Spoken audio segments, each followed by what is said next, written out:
Rockets and Knicks were in Game 5 when O.J. started that fateful drive. His four-way hazard lights were blinking, and no one knew what the Jews was thinking.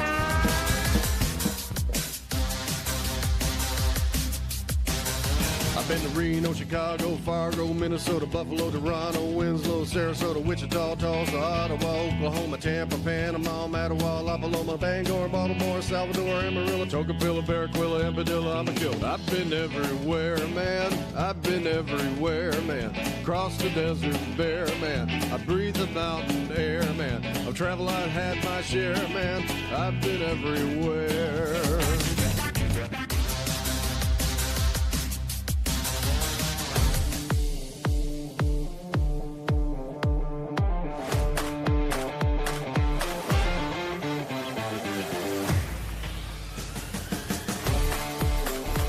This is Oversight Live, your advocate for good governance.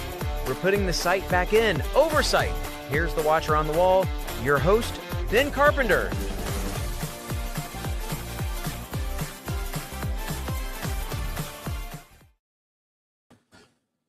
Good evening, everyone. Welcome to Oversight Live this Tuesday evening.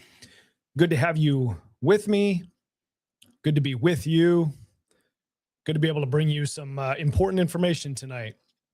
What is Oversight Live? Well, for those of you that may be new, Oversight Live is my creation after serving some time, serving my sentence in the legislature, serving my time in the legislature. I decided to help people understand what's actually going on down there. Juneau, as you all know, if you're in Alaska, and if you're not, Juneau's off the road system. So you can only get there by plane or by ferry.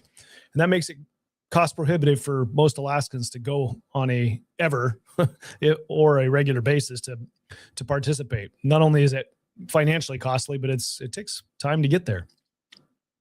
So that lack of a road network is an impediment to proper oversight of our government, but it is not a valid excuse. We have a lot of technology at our fingertips to be able to watch and listen and understand what's going on. And sometimes it's the understanding part that is hard to figure out.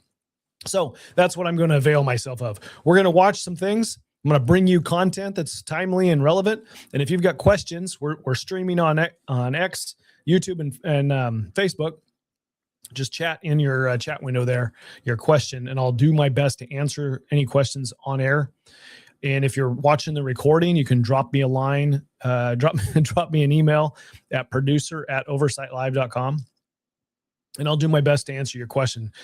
Don't be surprised if I use the questions on air, because the whole point here is to edify and educate and help people understand what's going on. And if you've got the question, it's likely somebody else has got the question. So let's just go from there. Okay. So we're back to talking about natural gas. First things first, though, we're not going to Juneau. We're going to Washington, D.C. So I want to bring to you, Kevin says, thank you. Howdy from the thriving metropolis of Deep Sterling. Good to see you, Kevin. Okay,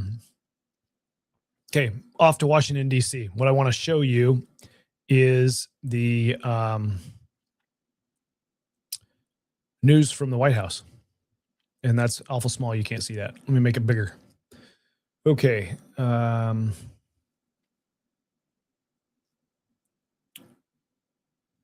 we go.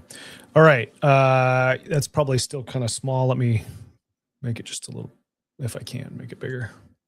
There you go. Okay. So there is action that the president took yesterday, April 20th. As you can see here on the date, and I can't highlight it very well. There we go. April 20th. All right. That's not the one I wanted to show you, though.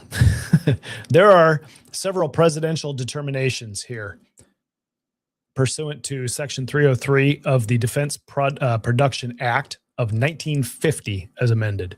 Okay. So specifically, what the president has done is made a determination on the following topics: grid infrastructure, equipment, and supply chain capacity, development, manufacturing, and deployment of large-scale energy and energy-related infrastructure, natural gas transmission, processing, storage, and liquefied natural gas capacity, coal supply chains and baseload power generation capacity, domestic petroleum production, refining, and logistics capacity. Okay, so those are all the presidential determinations.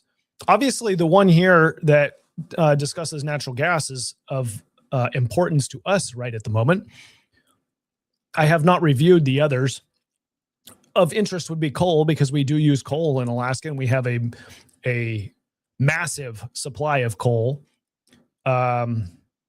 Would be interesting to read through that one and see what exactly the direction the nation is going under President Trump with regard to coal development. Okay, so it starts out with a little bit of history on the executive order that was signed previously. This was as of January 20th of 2025, declaring a national emergency under the National Emergencies Act. That found that hostile foreign actors have weaponized Americans' reliance on foreign energy and used it to cause dramatic swings in international commodity markets, leaving the United States and its allies dangerously exposed. Okay. Consistent with that previous declaration, the president says, I find that ensuring sufficient natural gas and liquefied natural gas, LNG capacity, is critical to sustaining United States defense operations and ensuring allied energy security. So it's a national defense issue. Inadequate pipelines, processing, storage, or natural gas and LNG export capacity would leave the United States and its partners dangerously exposed in times of crisis. Therefore, by the authority vested in me as POTUS, including Section 303 of the Defense Production Act of 1950, I hereby determine: 1, natural gas and LNG capacity, including gathering and transmission pipelines, compression, processing plants, underground storage, LNG liquefaction, storage and marine load, export facilities, and critical distribution infrastructure are industrial resources, materials, or critical technology items essential to the national defense. Okay, that puts Alaska on the spotlight in number 1. Front and center. Without presidential action under Section 303, the United States industry cannot reasonably be expected to provide these capabilities for the needed industrial resource, material, or critical technology item in a timely manner due to financing constraints, long lead equipment and construction schedules, permitting delays, and infrastructure bottlenecks. And number 3, purchases, purchase commitments, financial support for the development of productive capabilities or other action pursuant to Section 303 of this Act are the most cost-effective, expedient, and practical alternative methods for meeting this need. I have declared a national emergency under the previous executive order, and I further determine that action to expand domestic natural gas transmission, processing, storage, and LNG capacity is necessary to avert an industrial resource or critical technology item shortfall that would severely impair national defense capability. Therefore, pursuant to his authority under this act, he's waiving the requirements of Section 303A1 through A6 of the Act for the purpose of expanding such capability.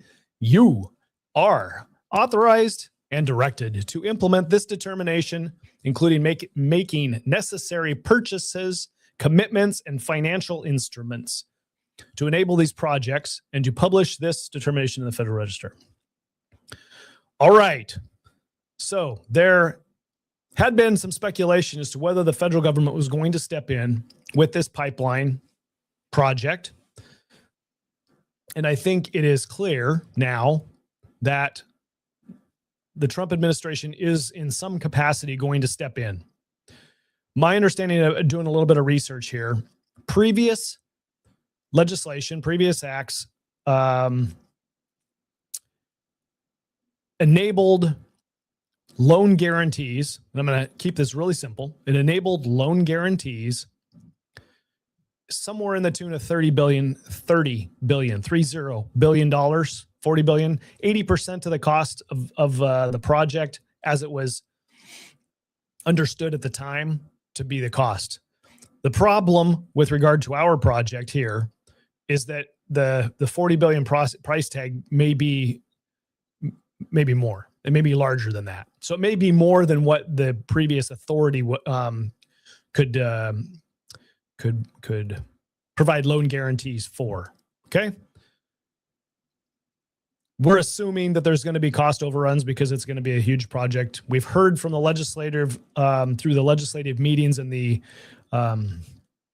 consultants that big projects have cost overruns. It just is what it is.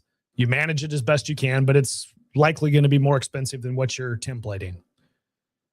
So in the national interest, I should say, President Trump has expanded the Department of Energy's capacity to help move a project along with additional financing. Okay. From my understanding, doing the research that I've done thus far, there is not a lump sum of cash that is available to just pay for the project. There isn't authority to turn the LNG project into a federal project and ownership by the federal government. There's none of that is what has been authorized. But what has been authorized is an additional sum of money under a separate authority that increases the amount of money available for loan guarantees. In layman's terms, that's keeping this simple. That's what I think is the case here. So in the case that what we were dealing with prior was tens of billions. Now the federal government has access to, or Department of Energy has access to, hundreds of billions. Now, I'm not suggesting that the pipeline is going to cost hundreds of billions. I'm just saying that the scale or the amount of loan guarantees that the federal government is able to authorize now under this presidential directive is a larger sum of money that may more adequately cover the costs of the project and possibly can be used in conjunction with the previous authorizations. Okay. All of that to say is that it appears that the federal government is getting ready, or Department of Energy is getting ready to put some loan guarantees down to help reduce the costs of the project. Now, this still means that the state legislature and local municipalities have to do their part in reducing the cost of the project, I suspect. So what we're gonna go to now is the Senate Resources Committee that happened yesterday in Senate Resources. They adopted a CS to the bill that was doing away with property tax and in favor of the distribution tax. And today we're going to hear a breakdown of that committee substitute in some level of detail so that we understand what the thinking is of the committee. Again, remember that they've got two bills before them. One of them, 275, is a we don't really want this project bill. We're going to increase taxation. And 280 is the bill that the administration in Glenfarne brought together that said, hey, let's reduce the tax burden and make this a feasible project. So the CS that we're going to review tonight is the CS for 280, which is the request from the governor and the Glenfarne. Okay, checking in with you all. Let's see here.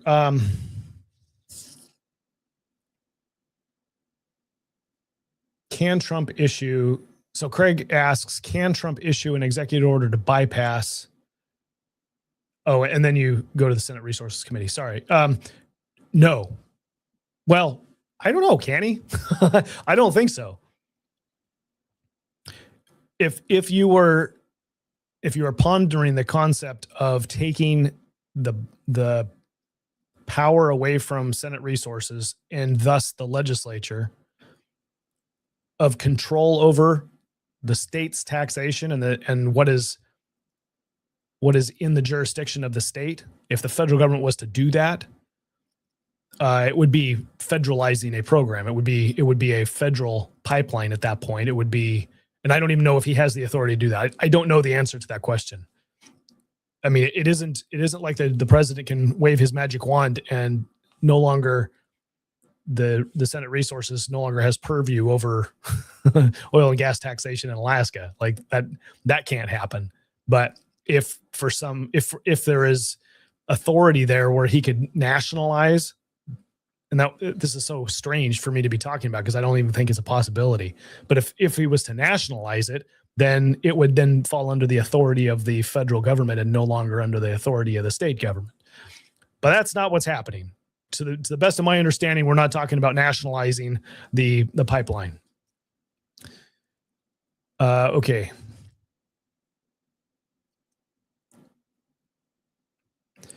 So we're going to see, as we talked about in previous meetings, if the legislature keeps pushing back, what exactly is going to happen with the administration? Like local taxation, and when I say local, I'm not meaning boroughs. I'm meaning state. From the perspective of the federal government, local taxation is the state.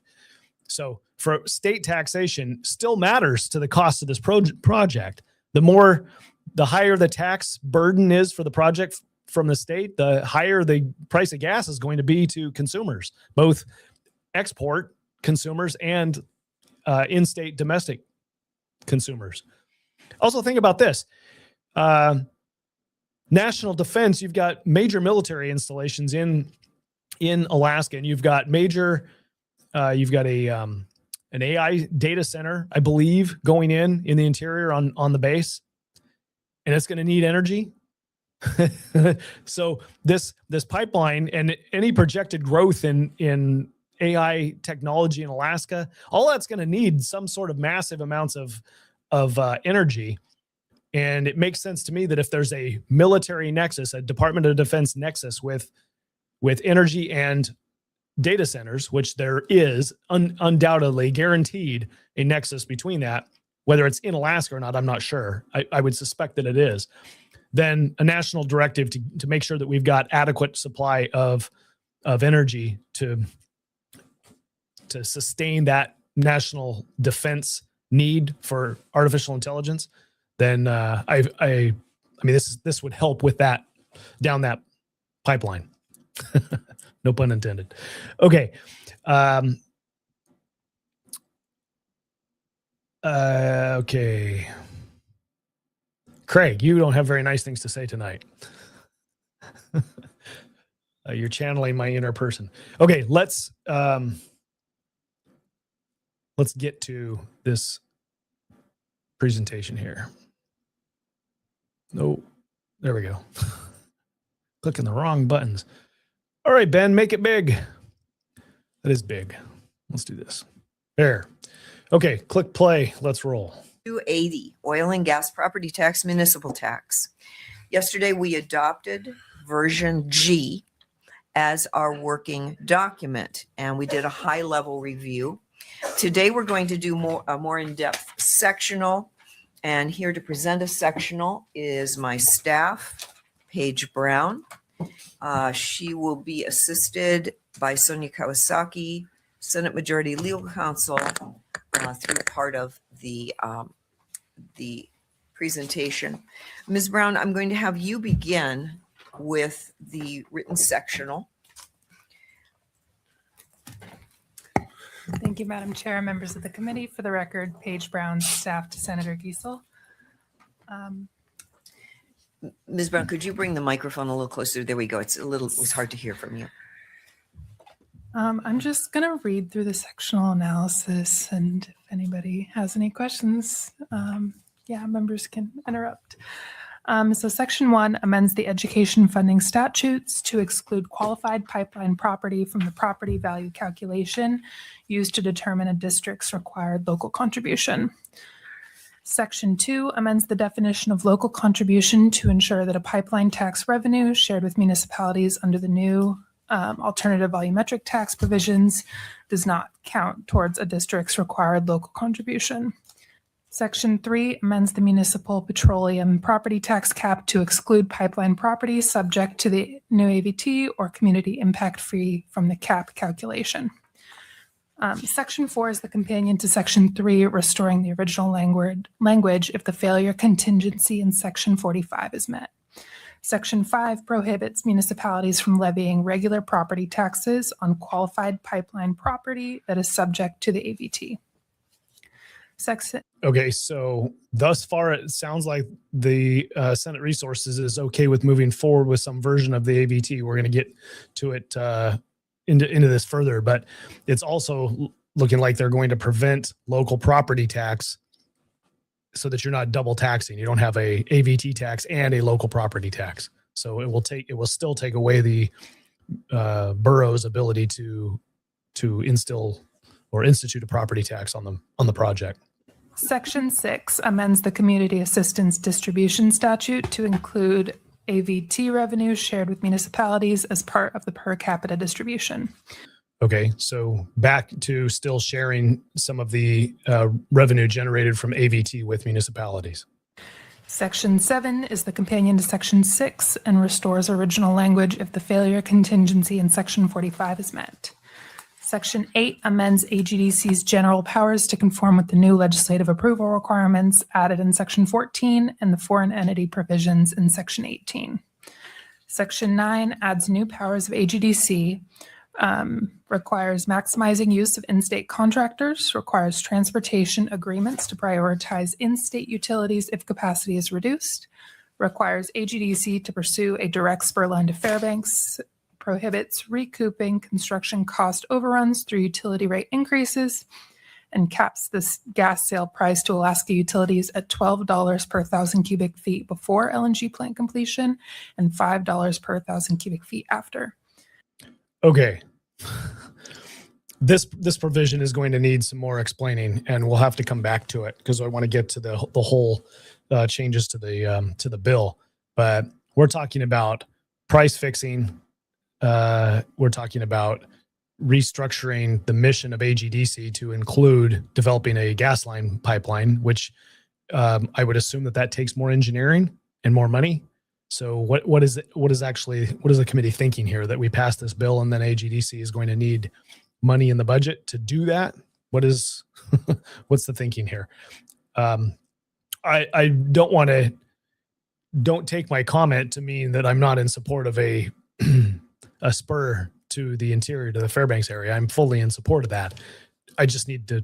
We need to understand what it is that the way that they're going about this. A state-run spur is probably not in our best options. Section 10 conforms AGDC's confidentiality authority to reflect the new restrictions added in Section 13. Section 11 allows AGDC to enter confidentiality agreements with legislators and legislative agents to facilitate release of confidential information to the legislature. Section 12 adds an exception to AGDC's confidentiality protections for information required to be publicly disclosed under Section 18. Section 13 adds new limitation on AGDC confidentiality agreements. It prohibits subsidiaries from entering into confidentiality agreements, allows parties to waive confidentiality to release information to legislators or legislative agents, requires AGDC to enter into a confidentiality agreement with a legislator upon request to allow release of information, allows information released to legislators to be discussed in executive session under certain conditions, prohibits confidentiality agreements from concealing fiscal risks to the state, ownership structure, or the state's investment option, and allows economic information to be protected only if parties agree it would cause competitive harm and agree to release reasonable estimated ranges. Section 14 requires legislative approval before AGDC may transfer, sell, or dispose of an ownership and management interest in a subsidiary.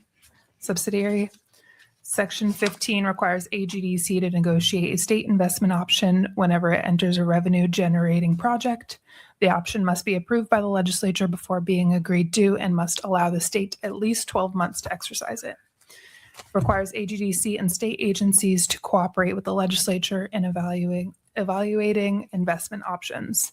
Revenue from any option is deposited into a separate general fund account subject to appropriation. Section 16 requires revenue generated by an AGDC subsidiary to be deposited into a separate general fund account subject to appropriation rather than retained by AGDC. Section 17 requires legislative approval before AGDC or any subsidiary may issue bonds. Section 18 adds 3 new sections to the AGDC statutes. It requires AGDC to maintain a publicly available searchable database disclosing ownership, investor, lender, creditor, and gas purchase agreement information for each project, updated at least quarterly. AGDC is shielded from civil liability for publishing required information, requires legislative approval before AGDC or a subsidiary may enter into a legal relationship with a foreign entity, requires AGDC to notify legislative leadership of any significant ownership change involving an entity in a legal relationship with AGDC or a subsidiary. Section 19 adds definitions for foreign entity and subsidiary of the corporation, including partially owned subsidiaries. Section 20 requires DNR before taking royalties and value to base that value on prevailing market value for oil or gas of the same kind and quality for that field or area, and to publish the determination and supporting reasoning on the department's website for at least 10 years. Section 21 adds an exception to the prohibition on disclosure of taxpayer information to allow publication of prevailing value determinations as required by Section 27. Section 22 excludes the new AVT and community impact fee from the tax appeals office's jurisdiction, consistent with the existing exclusion for petroleum property tax. Section 23 imposes a new corporate income tax on oil and gas pass-through entities, sole proprietorships, partnerships, LLCs, and S corporations with income from oil or gas production, transportation, treatment, LNG processing, or marine transport in the state. It uses a bracketed rate structure from 0% on income under $1 million up to $260,000 plus 9.4% on income over $5 million. It excludes entities already subject to the standard corporate income tax or part of a unitary group with such a corporation. Section 24 is a conforming amendment replacing corporation with taxpayer on the income tax return filing statute. And Section 25 is also a conforming amendment replacing corporation with taxpayer in the combined reporting statute. Section 26 repeals and enacts the prevailing value provision of the production tax statute to require that tax base be based on prevailing market value for oil or gas of the same kind and quality for the relevant field or area, prohibiting use of below market or no cost sales as the basis for valuation. Section 27 adds subsections establishing the methodology for production tax prevailing value determinations and requiring the department to publish each determination and its reasoning on the department's website for at least 10 years. Section 28 excludes for oil produced on or after January 1st, 2026, costs related to North Slope gas exploration and development from deductible lease expenditures for oil production tax purposes. Section 29 is a conforming amendment to the lease expenditure statute reflecting the exclusion of gas costs from oil lease expenditure deductions. Section 30 codifies the exclusion of North Slope gas lease expenditures from oil production and tax deductions and directs the department to establish an allocation method between oil and gas costs, including consideration of BTU equivalent barrel allocation. Section 31 modifies the pre-operations property tax exemption for natural gas pipeline property to cover all property used or committed for construction, operation, or maintenance of a pipeline project subject to the new AVT or impact fee, enabling the community impact fee to apply during construction. Section 32 is the companion to Section 31, restoring the original narrower pre-operations exemptions if the failure contingency in Section 45 is met. Section 33 adds a new chapter establishing the Alternative Volumetric Tax and Community Impact Fee. The AVT applies beginning the day after commencement of commercial operations at rates of 15 cents per 1,000 cubic feet each for the gas treatment plant and pipeline throughput, and 25 cents per 1,000 cubic feet for LNG plant throughput, fixed for 10 years, then adjusted annually by the Urban Alaska Consumer Price Index. The AVT replaces all other property taxes on qualified property and does not apply to spur lines. The community impact fee is $1 million per mile of pipeline installed in the prior year due during construction. Returns and payments are monthly for the AVT and annual for the impact fee. Late payments accrue a 10% penalty plus interest. AVT revenue is allocated as follows. The gas treatment plant, 50% goes to the North Slope Borough, 50% to the state.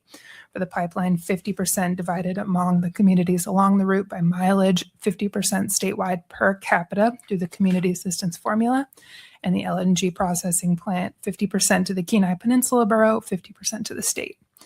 Impact fee revenue is appropriated to the Department of Community and Commerce and Economic Development for grants to municipalities experiencing direct impacts from pipeline construction or operation.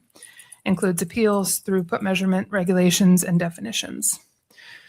Section 34 repeals the statutory restriction on RCA regulation of LNG import facilities currently in Senate Bill 180. Section 35 repeals the AVT community impact fee and related conforming provisions if the failure contingency in Section 45 is met. Section 36 is applicability, the AGDC confidentiality, subsidiary notification, and foreign entity provisions apply to agreements and relationships entered into on or after the effective date of those sections. New confidentiality rules apply to existing subsidiary agreements as if the subsidiary were the corporation. Section 37, the applicability, the public disclosure requirements in Section 18 apply retroactively to ownership and gas purchase agreement information received by AGDC since July 1st, 2024. Section 38, applicability, the pass-through entity income tax applies to tax years beginning on or after January 1st, 2026. Section 39, more applicability, the prevailing value provisions apply to oil and gas produced on or after the effective date of those sections. Section 40 is transition. Existing AGDC participation options must allow the state at least 180 days after the effective date to exercise them. AGDC must notify legislative leadership of any existing options within 30 days of the effective date. Section 41, more transition, AGDC must make its first public disclosure publication by January 1st, 2027, covering ownership and gas purchase agreement information since July 1st, 2024. Section 42 waives interest and penalties for the entity tax for tax years ending before January 1st, 2027. The tax due for those years must be paid by January 1st, 2027. Section 43 authorizes the Department of Revenue to adopt regulations retroactively to implement the entity tax and lease expenditure provisions. Section 44 relates to retroactivity. The entity tax conforming income tax amendments and lease expenditure exclusions are retroactive to January 1st, 2026. Section 45 establishes the failure contingency. The repeal provisions in Section 35 take effect if the construction of a natural gas pipeline has not begun by January 1st, 2028, or the commercial operations have not commenced by January 1st, 2032. Requires the Commissioner of Revenue to notify the reviser of statutes of each condition's status. Defines construction of a natural gas pipeline as requiring both steel pipe laid and welded in an excavated trench and at least one work camp established along the route. Section 46 repeals the AVT and property tax exemptions if the construction condition is not met by January 1st, 2028. Section 47 repeals the AVT and property tax exemptions if the commercial operations condition is not met by January 1st, 2032. And Section 48 is an immediate effective date for the rest of the bill. Thank you, Ms. Brown. So just on as you're listening to this, as I'm listening to this, do you get the feeling that the CS is modifying the bill to help the project move forward, or something else? Like, this is adding a serious amount of complexity. It's embarrassing. It's embarrassing. The world stage is watching. And this is the best that the Alaskan public can send to the resources table to have a conversation about a pipeline that has generational impact. It's embarrassing. Ms. Kawasaki, you had a presentation to go into more depth on the Alternative Volumetric Tax and Community Impacts Program. I'll let you begin.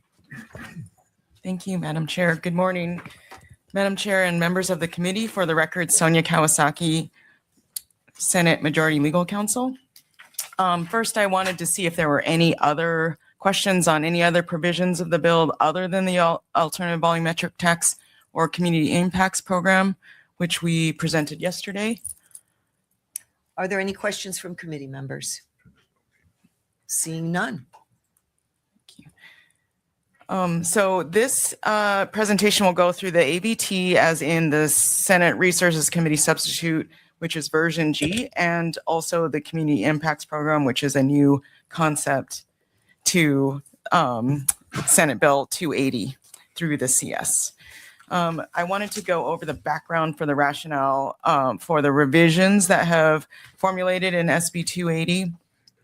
Basically, in 2014, a municipal advisory group was formed, and it consisted of state and local officials. And I believe there was an Anchorage Daily News article that was made available to members and maybe posted on basis.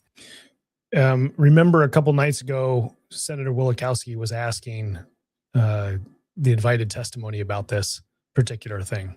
So obviously this is addressing Senator Wielechowski's concerns. And it described the work of the MAG group, and that the producers at that time had agreed to $15.7 billion over 25 years of what we know as PILT, which is payments in lieu of taxes, property taxes. And that was the agreement by the producers at that time. And that average out for over the 25 years is about $628 million per year. And at that time, MAG was unable to agree on the allocation methodology. So the number was set and agreed to between the producers and the advisory group, but the allocation of and distribution of that dollar figure wasn't agreed to. And the other aspect that was considered and agreed to by the producers was an impact program that covered the construction period of the pipeline, and that was going to be an additional $800 million over 5 years of construction. If you'd pause there, please. So what you're referring to is the most previous pipeline project proposal. There have been multiple, at least 4 or 5. But this one between 2014 and 2016 was proposed by ExxonMobil, ConocoPhillips, and BP at the time, the 3 producers. So when you refer to the producer proposed pipeline, that's what you're referring to. Is that correct? That's correct, Madam Chair. Thank you. Thank you. And so when we talk about the alternative volumetric tax and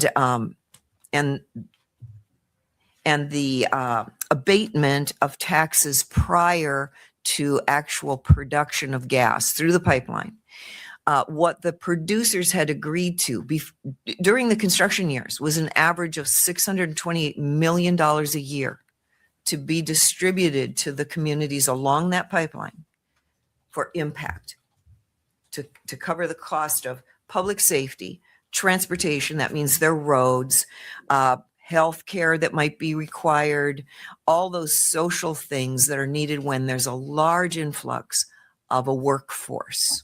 Would be interesting to know whether those companies have the same recollection that they agreed to that. The authority of the chair of the resources committee to say that those companies agreed to this provision, and that's why it's in this bill, is subject to at least debate, if not proof. Like, I wasn't around during those conversations, so I don't know firsthand whether she's accurate or not, or whether the agreement was tentative and we're just projecting that it's true. Because Senator Giessel has a problem with the truth in some regards. She was pointing out in another conversation about taxes that her tax bill was covered in the Fiscal Policy Working Group in 2021. Their recommendations covered her proposal, which was complete fabrication. It in no way covered her proposal. So you're presenting something now that happened in the past without presenting any proof. It's just a statement. It's just your opinion at this point. And let me remind everyone, those producers backed out of whatever they were working towards and said, we're done. We're not going to pursue this anymore. Here you go, state. It's on you. So to use whatever you were working on as a justification, it's almost like we're saying, hey, look, Glenfarn, we're gonna stick it to you. We're gonna go with this provision that these other companies, they already agreed to, and they were the big ones. You're the small fry, they're the big companies, and they already agreed to this, so you're gonna have to agree to it too. It's a moral position that she's establishing here. It is a superior position. It is because it was agreed to by the majors in the other project. And now we're on a different iteration. You're going to have to agree to that same thing, right? But that project didn't go forward.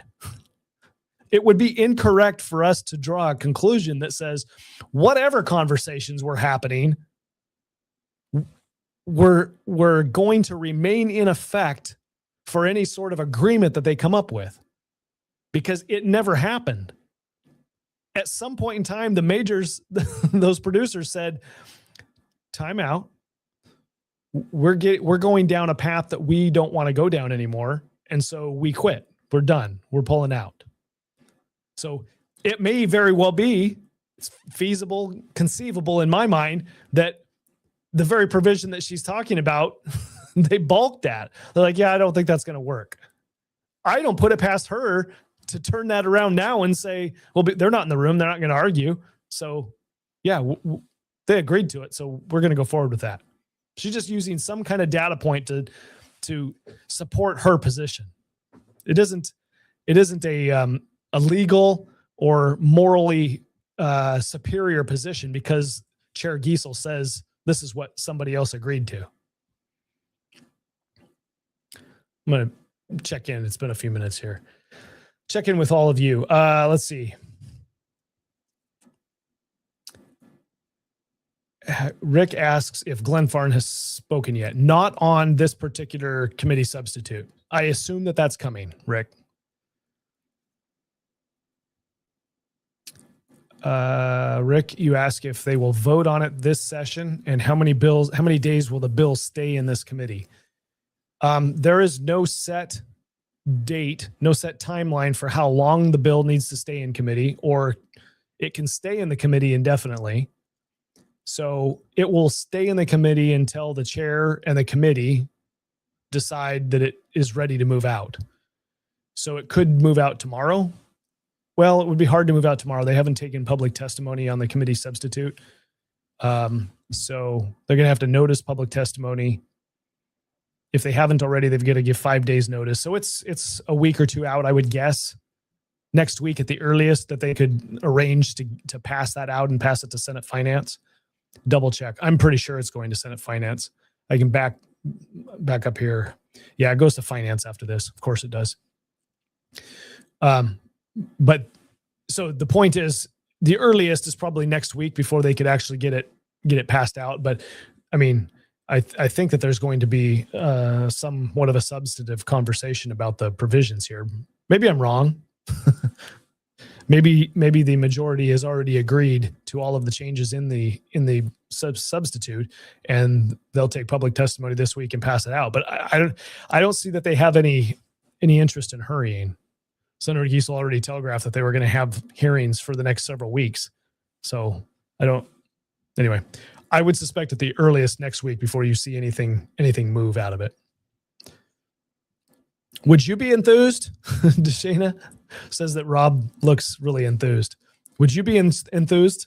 Would you be excited being the only conservative at the table, having to deal with this?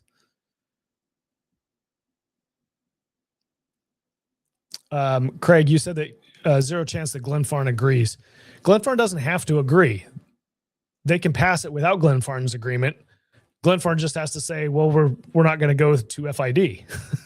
And this is the whole thing that I've been pointing out is if the legislative action or inaction makes it not feasible for Glenfarne to take the project further, then Glenfarne is fully within their capability to say we're not going in further.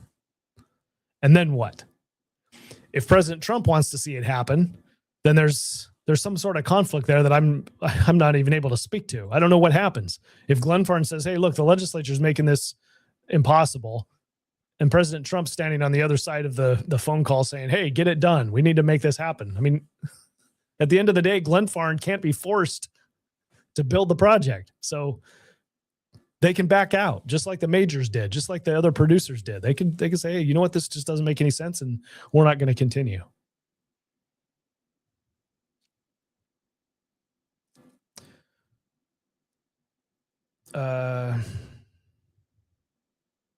Okay.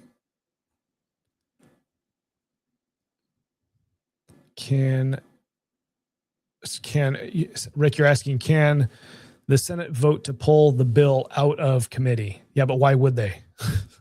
I don't think the Senate's even is going to be, well, I don't know. Maybe the Senate is more friendly than the Resources Committee on this. They could be. And yes, the Senate could arbitrarily move the bill out of committee. Also, realize that we're just talking about a committee substitute. The committee substitute is going to get passed out of committee, and it'll go to finance. Finance does not have to take up the committee substitute. They can take up the original bill.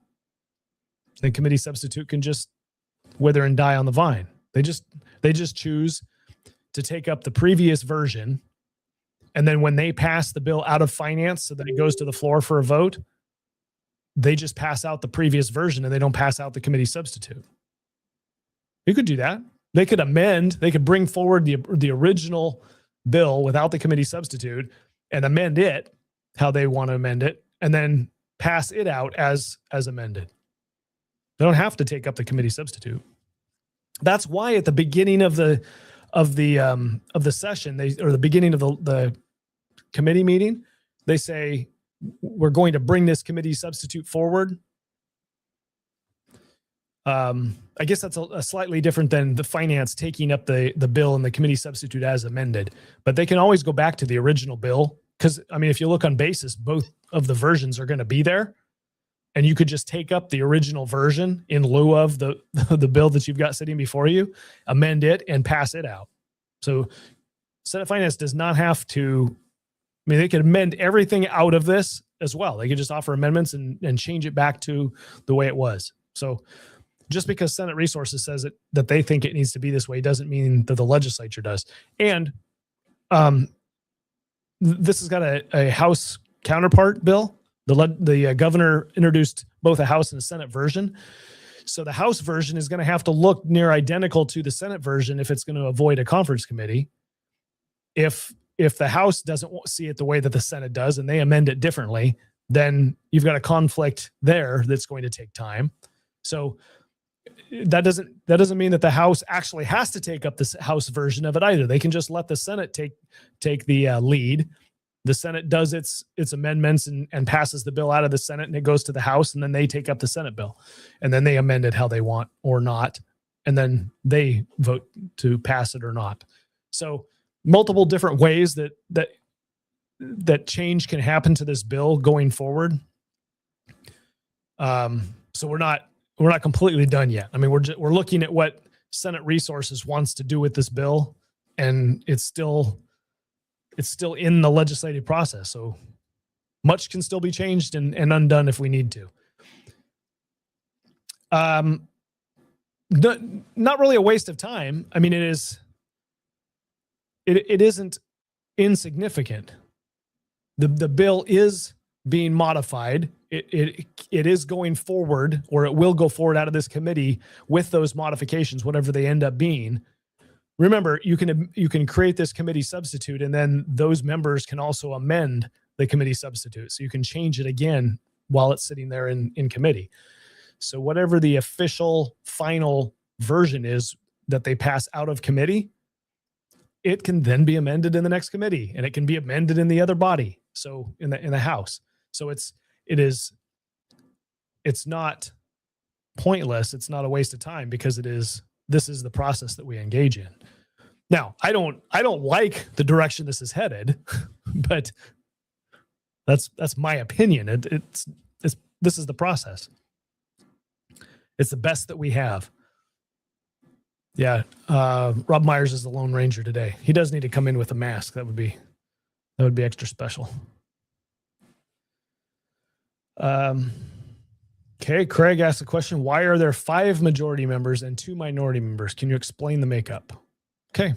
So that's the makeup for your Senate Resources Committee. They get 2 minority seats on resources. They've got the 4, 1, 2, 3, 4, 5 to 2 majority. That's what it means to be in the minority. You have a minority voice. The seating is the committee assignments are established in uniform rules. I don't have a digital copy of the uniform rules to show you that I'm aware of. Different committees have different makeups. So like your finance committees have more seats or more members in the committee. House Resources has more members, more committee members on the committee. I think that Senate Resources actually has 1 or 2 more members than some of their other committees.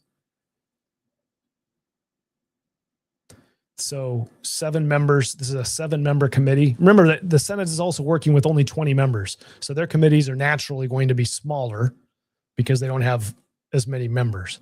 So a 7-member committee as opposed to a 4 or 5-member committee. I wasn't in the Senate. It's not rolling off my memory here, but there's different numbers of people who are assigned to different committees per the uniform rules. And if I could pull up the uniform rule, I don't even have a copy of it sitting here to reference. So that's why 5 and 2. Craig, some committees I think are 4 and 3. To be honest with you, I don't know why it's not a closer majority, why it's a 5-2 majority. I'm not sure why Resources is set up that way. Guess I should figure that out for you. Tall Man Bad, give them a call. What good do you think that would do? I mean, I understand what you're thinking. Somebody needs to call and have a conversation, but Governor Dunleavy is persona non grata in this committee. Nobody wants to hear a single thing he has to say. Him coming in and having a conversation, they might humor him.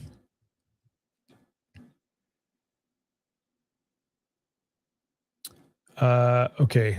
Did I explain it? Rick, you said, please explain this. What did you mean by that?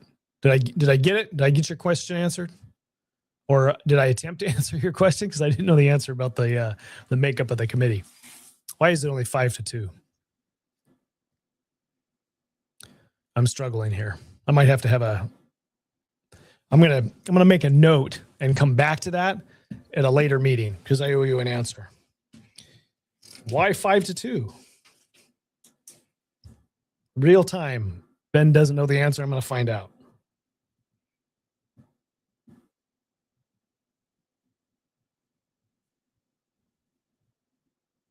Okay. I'll find out for you, Rick. Oh, you don't remember what the question was? Okay. Then we'll move on. All right.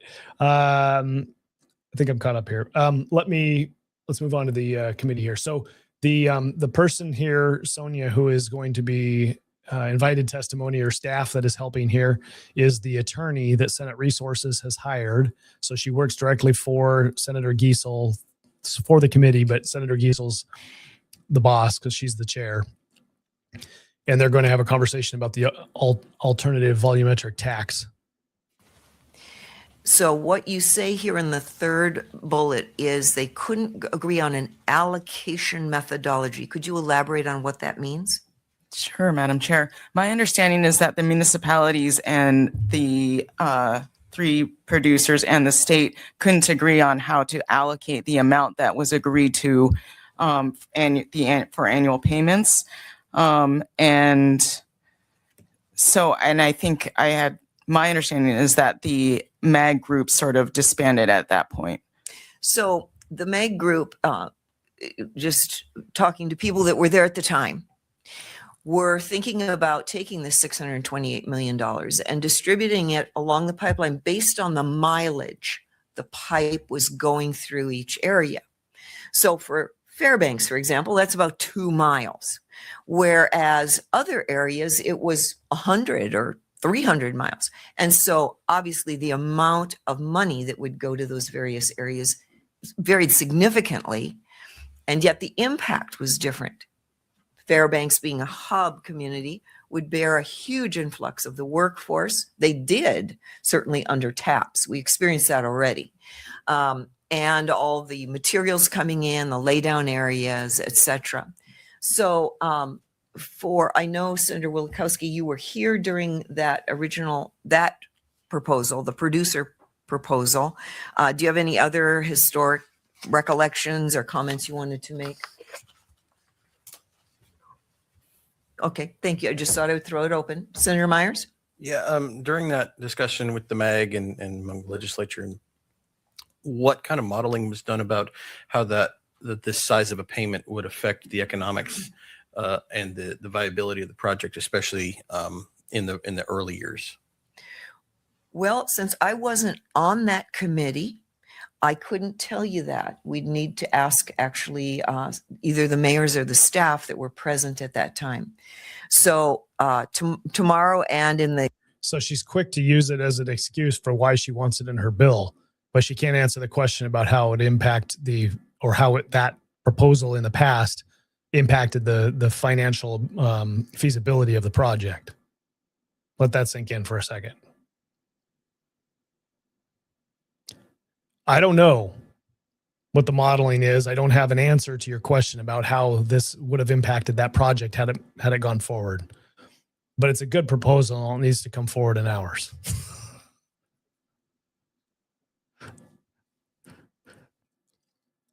You can't make this up. Like this is dumb. Just at least have a justification for why you're bringing it forward. And some sort of idea on what it's going to do, like what the result is if you implement this. At least have some idea.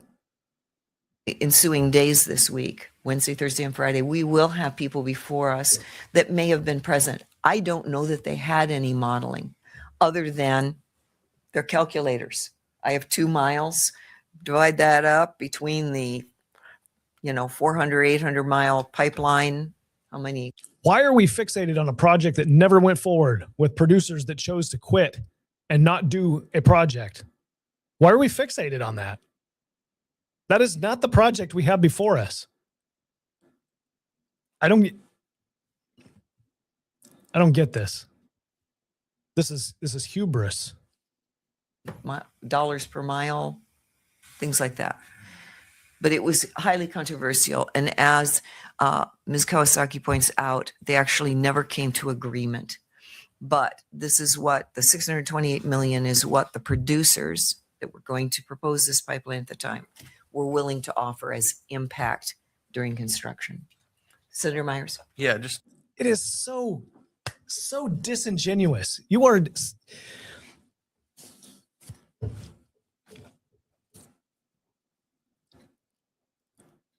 Those producers are not sitting at the table today to confirm what she's saying or deny what she's saying. They're not sitting in the room. They have no intention of bringing them into the room or into the conversation to prove or deny, refute or support the claims that she's saying. Nobody else on the committee is speaking up because they don't know. And that's the best justification that the chair can come up with is, well, this is what the producers wanted back then. This is what they agreed to back then. Not maybe they didn't want it, but this is what they agreed to for a project that never went forward, that they quit on, that they said was not economical. She's pointing to a project that was not economical and taking something out of it and saying, this is what they agreed to. So they agreed to what? They didn't go forward with the project. They didn't agree to anything.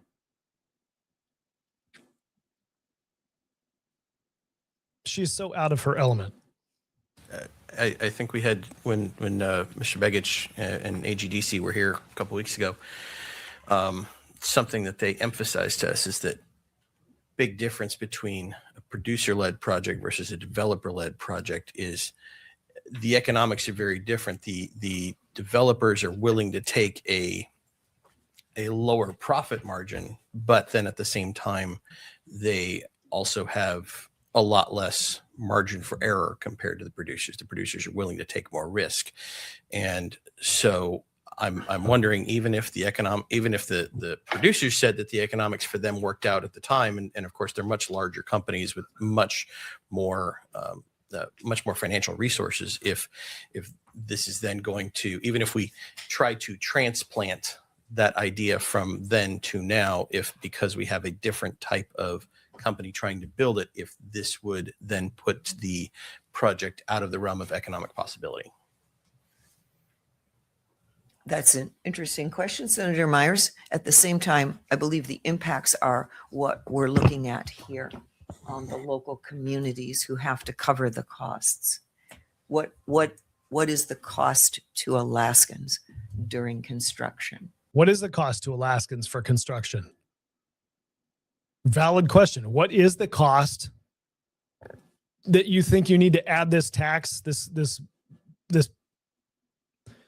provision in the bill? What is the cost? Like you're arguing that the cost is the reason that we have the provision. So detail what the cost is. For the Kenai Peninsula Borough, the cost is projected to be X dollars. For the Fairbanks Borough, X dollars. For the North Slope Borough, X dollars. For all of the interested parties, there is a projection of X dollars. And that's why we came to a conclusion about why this provision needs to be in the bill, because those costs, those projected costs are going to be covered. That is not the conversation that we're having. The conversation we're having is some producers from a project that was never agreed to and never went forward, they agreed to this. And this is the dollar figures, or this is the scheme that we want to put in place. We're not even asking the question about what the costs are for whether it addresses the current need or not. We're just pointing back. We're fixated on this thing in the past that wasn't even a viable project. It didn't even go forward. Like, it's incredible to me. It's incredible to me that someone is not stepping forward and saying, "Hey, you know what this looks like?" Anybody that knows anything about common sense looks at this and says, this doesn't make sense. Like, why are we presenting this plan unless you have ulterior motives that you really don't want the project to move forward? Again, that is 1, 2, 3, 4, 5 people on that committee who have TDS that would do anything to give Trump a black eye and prevent him from having a win in this pipeline. Why create a committee substitute that helps Trump get a win? There's zero incentive to make that happen.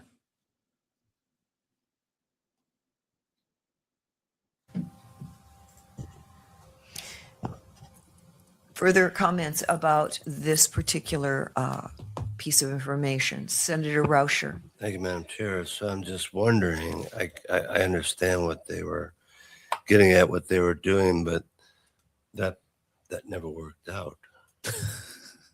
He just walks into the room mid-conversation. So hey, they never built that project. Trying to look back at that, you're looking back at something that didn't work. This is true. This is a very marginal project.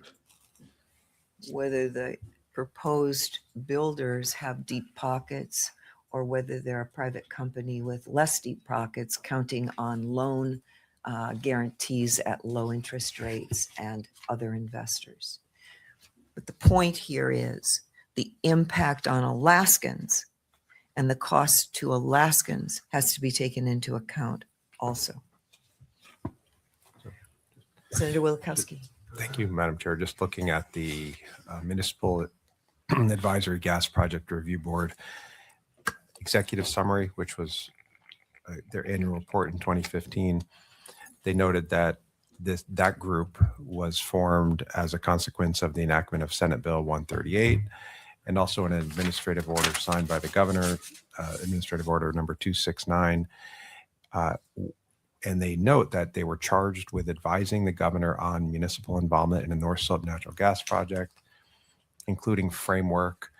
And the last paragraph, well, not the last paragraph, but last paragraph on page 3 of the executive summary notes that based on input from the Municipal Advisory Gas Project Review Board regarding a high-level understanding of a structure for CPILT, which is construction-related payment in lieu of taxes, and OPILT, which is operations-related payment in lieu of taxes, the Department of Revenue and Alaska LNG project participants, ExxonMobil, ConocoPhillips, and BP, worked together to generate proposals with respect to CPILT and OPILT and reached a tentative alignment that was presented to the Municipal Advisory Gas Project Review Board for consideration and feedback. So this proposal, which was $628 million per year, plus impact payments of $800 million over 5 years, that was a tentative agreement. I find it hard to believe that the producers would have agreed to a tentative agreement that was vastly out of proportion to what. A tentative agreement is not the same thing as an agreement that was presented earlier in this meeting. Tentative agreement doesn't mean squat. It just means we're furthering a conversation to a project that never went forward. Because whatever project economics for the big picture, including this tentative agreement, didn't work out. We can't speak to the intentions or the motives of the companies to say, hey, okay, we'll tentatively agree to this. Because you can always come back to them and object to it. If as things change within the project, then you come back to other components of the project and you say, okay, well, we're going to have to adjust this over here because we've implemented this other thing, since then.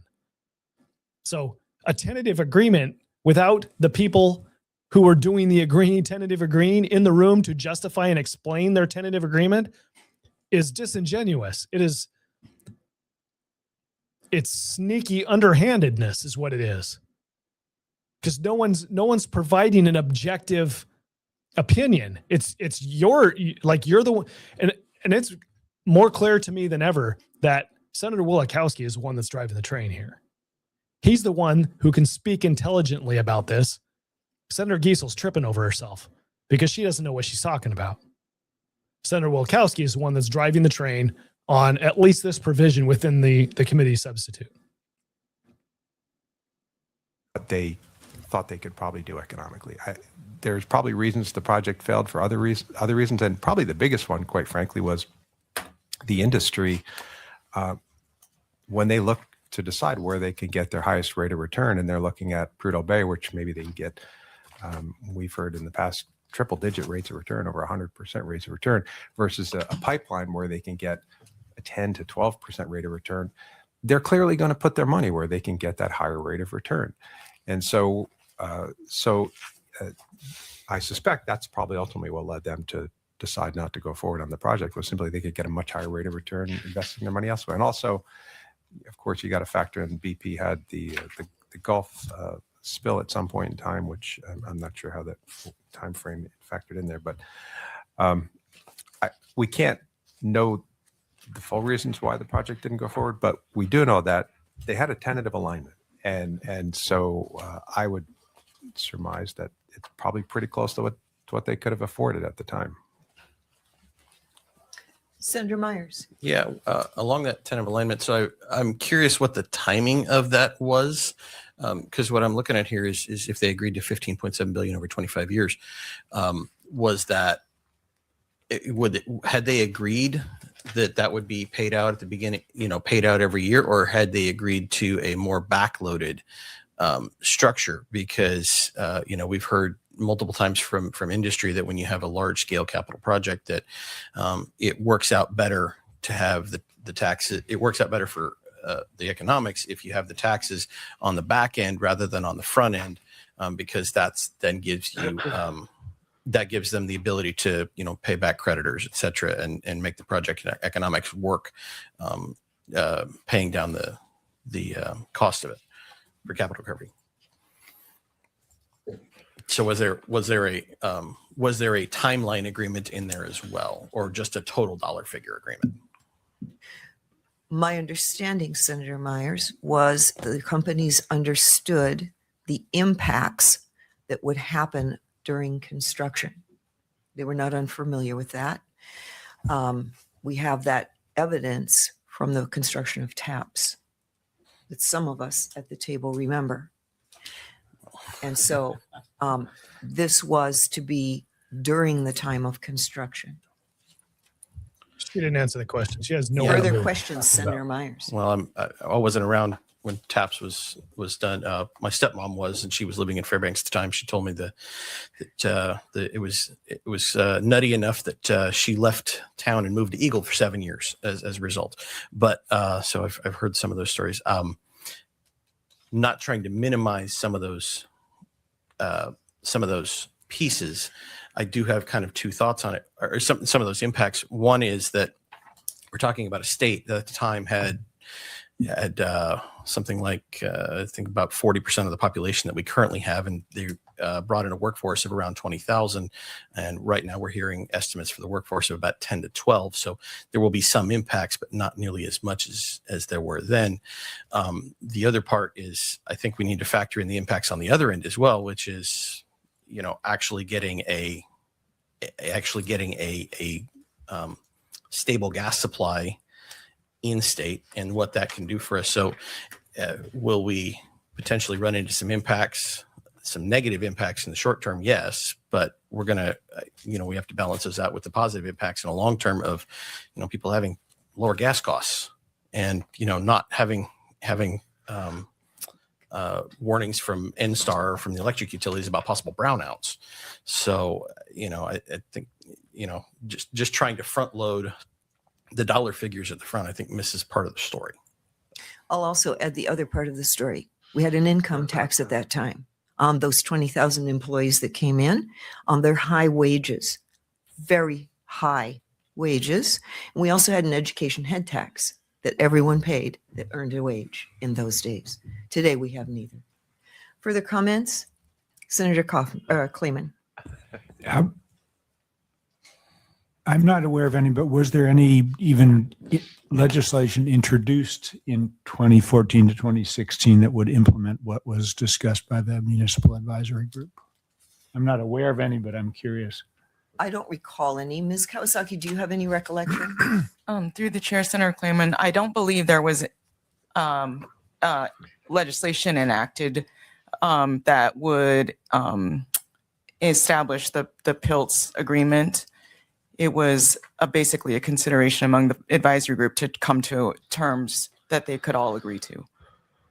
Follow-up, Senator Clayman. And not so much, Ms. Kawasaki, not legislation enacted, because that would have been a much longer process, but my curiosity was whether there was even legislation introduced that we could go take a look at, Senate bill or House bill, whatever. Maybe it didn't go very far, but at least it was introduced and we could look at that. Not an advisory group, not unlike the fiscal policy working group that provided, that was of legislators that provided a recommendations for a fiscal policy for the state of Alaska that nobody at this table has addressed, has not brought forward since 2021, right? All sorts of advisory groups that the legislature ignores. You got to pick and choose what you want to see. Very clear to me that Senator Giessel is short on answers about any sort of specifics of her provisions for this bill. If you know of any. Through the chair, Senator Clayman, I apologize. I don't have that knowledge on hand, and I could look into it for you. There may be other members who were here at that time who might be able to speak to it. Senator Kawasaki. Thank you. So I was here during that time, and it was really interesting because we had just seen North Dakota boom, right? North Dakota had just exploded with this when they went from a tiny budget smaller than ours and production smaller than ours to way past ours, and they're still way up above us. But it was always talked about in like, how did they screw up and what can we learn from it? So they did a lot of things like, and I don't know, this didn't come to a bill. It never came to a head, but it did come to a lot of presentations on how they managed this growth, this explosive growth. And they did things like they raised their senior property tax exemptions. They actually raised them, and then the state paid for them, which we don't now. They did that because because property values just skyrocketed and people were getting these tax bills that they couldn't afford. They changed a lot of things, like they allowed municipalities to build or to have tax abatement for a certain number of years because they needed single family dwelling housing. They had, just a bunch of things when it came to education, because they have a similar education to our system for the way they allocate funding to school districts. So there were there was a host of probably 20 or 30 different types of tax things that were implicated. And and they also wanted to make sure that it went to the state, but then it was distributed to the communities, because the communities in a lot of cases didn't have a lot of the wherewithal to be able to tax or to get any benefit from what was happening around them. And so I'll just say that there are actually quite a bit of studies of what municipalities had done during that time frame in 2006, 7, 8 in North Dakota that we tried to come up with proposals, and none of them actually came up to legislation, I don't think, though. So, Mr. President, I'm sorry to inform you that this is the best that Alaska citizens have got to help you get a pipeline built for your national emergency. I wonder if you have any comments. How stupid are these politicians to allow this to happen? These are dumb. Very good. Thank you. Senator Dunbar. Thank you, Madam Chair. I'll be brief because I'm looking forward to the next couple of slides for a more in-depth conversation. But I'll say that the conversation you just had and that Senator Kawasaki just had gives me, I think there is a strong rationale for including the education head tax in this bill. And I know there are perhaps concerns about single subject rule, but I think those can be overcome, because I think it might work better to have such a revenue measure in place to deal with some of our impending challenges to the school budgets than something like this. But it's something not this, I'm sorry, the per mile, but something to consider. And I think I'm going to ask for that amendment at least to be drafted, and we'll talk more about whether or not I should introduce it. Thank you, Madam Chair. Thank you, Senator Dunbar. Ms. Kawasaki, you have slide number 2 that goes into more history. I do, Madam Chair. Thank you. A couple of things I did want to state just for the benefit of the discussion. I do think that the agreed to MAG number had to do with a sort of recognition of what the impacts were to the communities and what the producers were willing to pay in lieu of their taxes to the communities. And so I would assume too that the producers understood their own project economics at that time. And another detail that I think was important for that time that was raised by the administration is that the PILT agreed to was going to provide certainty for the producers to move forward with the project. And so in that respect, if we can provide certainty by coming up with legislation that provides a payment in lieu of taxes or an AVT, that it is a similar concept that we are trying to pursue here. So the next slide is slide number 2. I just wanted to point out that there was a guidance letter from 7 of 9 of the members of the House Resources Committee back in 2014, and this is for passage of SB 138, which was concerning the AKLNG legislation. And the letter was in advance of the negotiations expected by the administration and producers and other interested parties on the contracts that would form, and eventually that the legislature under that bill would end up approving by law. And this letter confirmed that any change to property taxes enabled via payment in lieu of taxes may not reduce the revenue that would have been received by the state and municipalities to less than what they would have otherwise received under current property tax statutes. And so that was one of the goals of the House Resources Committee, and they wanted to make sure that it ended up in the guidance letter. And you can see that it was dated April 15, 2014, and the names of the members who signed it. For a project that never went forward. I don't know what else to do but to laugh. Like it's absurd. This is absurd. Very good. Thank you. Next slide. So with that in mind, continuing on the rationale, basically the concept for this committee substitute is to attempt to reclimate the total annual revenues at full project capacity in line with the work of the 2015 Municipal Advisory Group. And I have a resource document that basically said that the amount that would have been attributable to each component of the Alaska North Slope gas line project would be the gas pipeline valued at $170 million for the PILT, the gas treatment plant, or now which are considering the carbon capture facility, would be $170 million for the PILT, and the LNG export facility would be valued at $285 million in PILT payments, and that approximates, or that adds up to $625 million. Madam Chair. Thank you. Senator Dunbar. Thank you, Madam Chair. I have a question for Ms. Kawasaki and then for Mr. Stickle, if he's on the line. Mr. Stickle is online. Very good. So, Ms. Kawasaki, these numbers 170, 170, 285, are these what the MAG was proposing? Because it says 2015 MAG, or is this roughly what the revised AVT in this CS would produce? Thank you, Senator Dunbar, through the chair.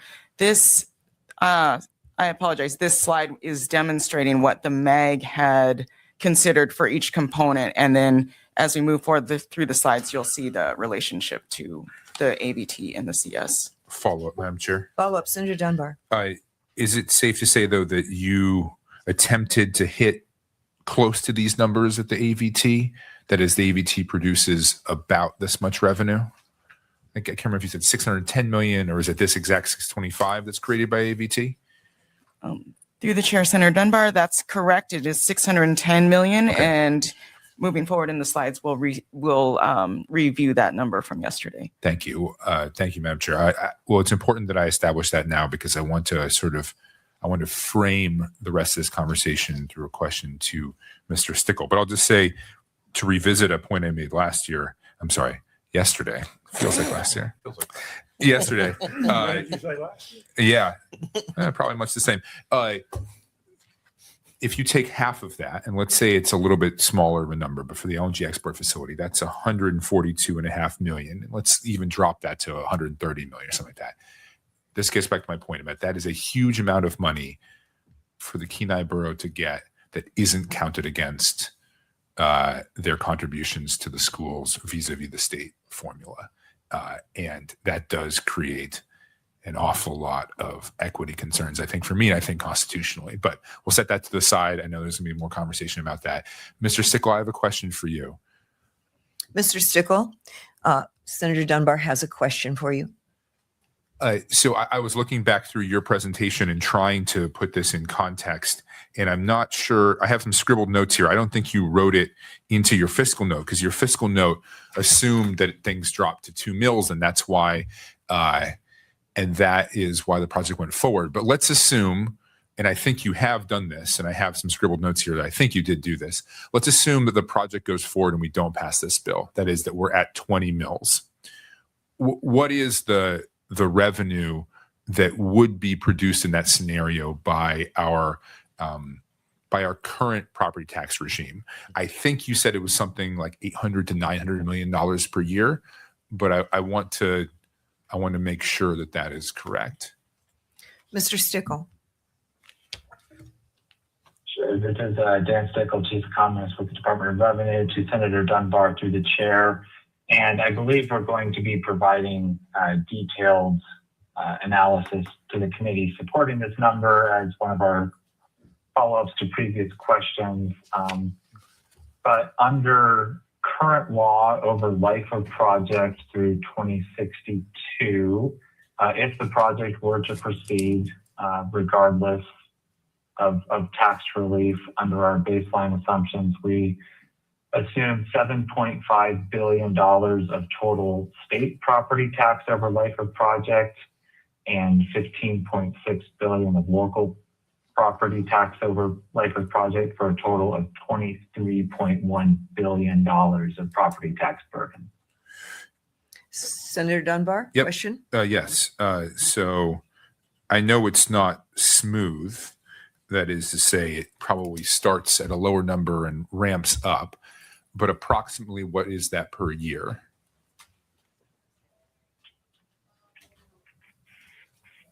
Senator Dunbar through the chair, looking. Looks like about 800 million to me, but that's just in my head. Yeah, I have a state revenue number before me. It's about $240 million. And then, excuse me, I believe I provided this information on the record during a previous committee hearing. Yeah, I was looking through your presentation trying to find it. And I believe it would have been on slide 30 of There a we go. presentation, let me see, dated March 30th, 2026. And Mr. Stickle is correct. Actually, I wrote down 250 million property tax, state of Alaska, current law, but 240, 250. and then more to the municipalities, correct? More than twice that to the municipalities, it looks like. Correct. Yeah. So to Senator Dunbar through the chair, to just pull this up, once full operations begin under the current law scenario, we were looking at about $736 million per year of total property tax burden. And that broke out $239 million to the state and $497 million to the municipalities. Okay, very good. Thank you, Mr. Stickle. Thank you, Mr. Stickle. If I could just Senator Dunbar, follow up. I think that's important context here, right? So this is $625 million a year. That seems like a large increase, but actually it's still more than $100 million lower per year than our current structure. So, I sort of suspect that this bill will get revised further, both here and at the Finance Committee. But if it were to pass as is, at least with just the AVT portion, this would still represent a very large $100 million per year tax cut for the property. So that's the point I wanted to make, ma'am. It's a tax. He's calling it a tax cut because it's different. It's less than what the current statute would give. So that's why they're able to sleep at night and say, "Oh, we're giving a tax cut," and they don't want to do this. We're giving them a tax cut, and they don't want to take it. All right. So the question that really matters to me, and I think it matters to Alaskans, is the follow-up question that Dunbar should ask. So as this current tax statute stands, what is that impact to the price of gas that Alaskans would pay in this project? So if we charge the 20 mils tax, what does that equal in the price of gas that Alaskans will pay to heat their homes? And if we implement the proposed bill, the volumetric tax, what will that equate to in gas prices for consumers in Alaska? And then our amendment, because we just put a CS in there with a bunch of tax increases from what the original bill was. You can call it a tax break from the original statute, but it's a tax increase from what the current proposed legislation is. Okay, so you're actually increasing taxes on the proposal. What would your proposed increases mean for the cost of gas for Alaskans? Because you're not thinking about Alaskans. Nobody here is thinking about Alaskans and what they're going to be paying with regard to the tax that you're going to generate. So the question becomes, who pays? Who pays the tax that you're going to levy? You want to point the finger at Glenfarne. You want to point the finger at the producers, and you want to say they're the ones that are going to pay. But ultimately, Alaskans are the ones that are going to pay. It is a tax increase if it causes the cost of your fuel, of your gas that you're going to heat your home with. If that goes up because of your tax regime, then you're paying the cost. Alaskans are paying the cost increase here that the CS is proposing. It's not the company that you're dinging. You're not sticking it to the company. You're sticking it to your neighbors. You're saying it's much more important for the state government to get these hundreds of millions of dollars than it is for my neighbors to have lower cost gas. Oh, and by the way, we'll just throw in here that you can't charge any more than $5 for gas. We're gonna artificially force the prices to stay where they are. I'm not sure whether I've got my apples and oranges mixed up here, but the point is that the proposal, the CS, is price fixing for this project. Now, you take a step back and you look at all of the different players that are involved in this project, from Glenfarne to investors to producers to buyers, and they all look at this committee and they say, what the hell are they doing? Why are they messing with this project? It is hard enough for us to get agreement and figure out how to get this project going. And here they are squabbling over how many hundreds of millions of dollars can we get for the state. Do you want a project or not? There are other ways to get taxes if taxes is the thing that you think government is going to do. But why put the onus on whether the pipeline goes forward or not with your desire and demand for more taxes? Why hold energy for all of Alaskans, or for at least for the rail belt? Why hold all of them hostage to your demand for more taxes? That's the consequence. That's the alternative. If you're so hell-bent on raising taxes on this particular project, then maybe the project doesn't go forward. That's what you're risking. You're risking low-cost gas for Alaskans. That's what you're risking. It's just mind-boggling.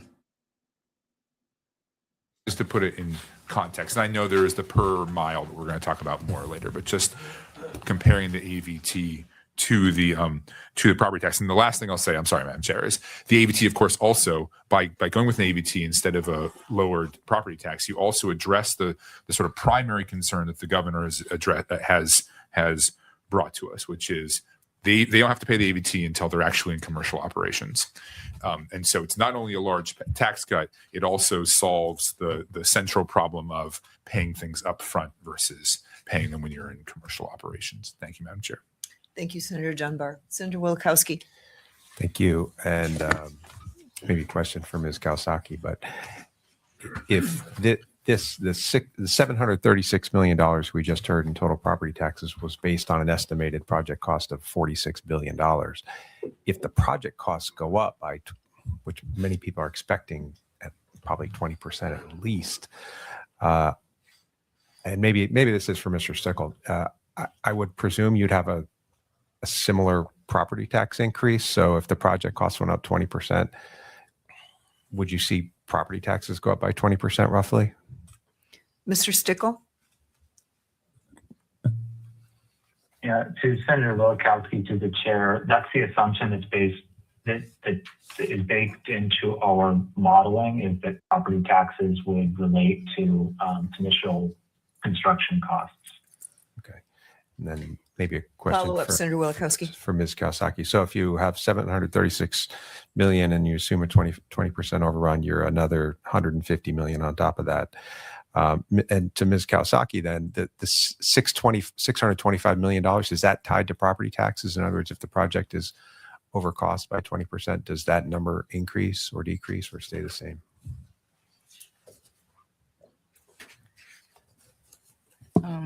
Through the chair, Senator Wielechowski, this, I think you're asking if there would be a value escalator in the case of something like overruns or the value of the project increases. We had not worked that into this formula. So, but it is something that we might consider. Well, Follow up, Senator Wielechowski. So to Senator Dunbar's point, it could vary. Instead of just $100 million difference, is very likely much more. It's probably more like $200 or $300 million difference if you assume that there's a cost increase for the project. That's all. Thank you. Thank you, Senator Wielechowski. Moving on to the next slide, Ms. Kawasaki. Sure. Slide 4. We're on slide 4 for the public who are listening. Sure. Yes. Thank you, Madam Chair. And I also just want to, for the discussion purposes, I guess I myself, as sort of an outsider on the whole project development process, I don't believe that Glen Farm came to, or the 8-star entity came to the legislature when we found out that they were forming and warned us that there would be this significant request for a decrease in property taxes. And so I guess I would also wonder if they had considered it, or, to what extent they actually need the massive, significant property tax cuts that they would be receiving under the governor's version of the bill. The next slide, slide 4. Senator Myers? Yeah, to that point, I mean, maybe they didn't necessarily come to us last fall, but Wood-Mac did flag property taxes as a significant contributor to cost and the overall cost of the gas in the report that they gave us a year ago. And it's my understanding that property taxes for a pipeline have been flagged as a potential problem all the way back to the late 90s, going back to the Stranded Gas Act days. And so much so that I discovered a bill filed in 2012 that would give a property tax holiday that would came from Senator Wielechowski. So I did notice, that the issue has been out there, even if Glen Farm didn't come to us directly, last spring. Thank you. Okay, so let's pause here for just a second. Senator Myers right to be pushing back here a little bit. You've got a staff member who's opining some political comment or some judgment comments here, which is generally not what staff do. You got a question here from Craig, says, why is Kawasaki's sister making these political comments? You're absolutely right. So she's a fixture of the building. She's been working there. She worked there the entire time I was there. She's an attorney. She's actually, believe it or not, one of the smarter attorneys in the building by reputation. Obviously she's pro government spending, pro taxation by listening to her comments here. But the point still remains with regard to what Senator Myers is saying about property taxes. Our own consultants have been saying for years that property tax is going to have to be an issue. They are recognizing, they have pointed out on slides, on conversations on the record, that other jurisdictions have had to reduce their property taxes for gas pipelines. This committee, as obtuse as a human being can be, is pointing to a project, a failed project, a project that did not go forward in the past, and saying we're going to model our policy towards this current project on that project, totally ignoring what your paid consultants What you paid people to come in and advise you. You're completely ignoring them and going the opposite direction. Like this is, I don't even have words for it. Like it's a completely obtuse. It is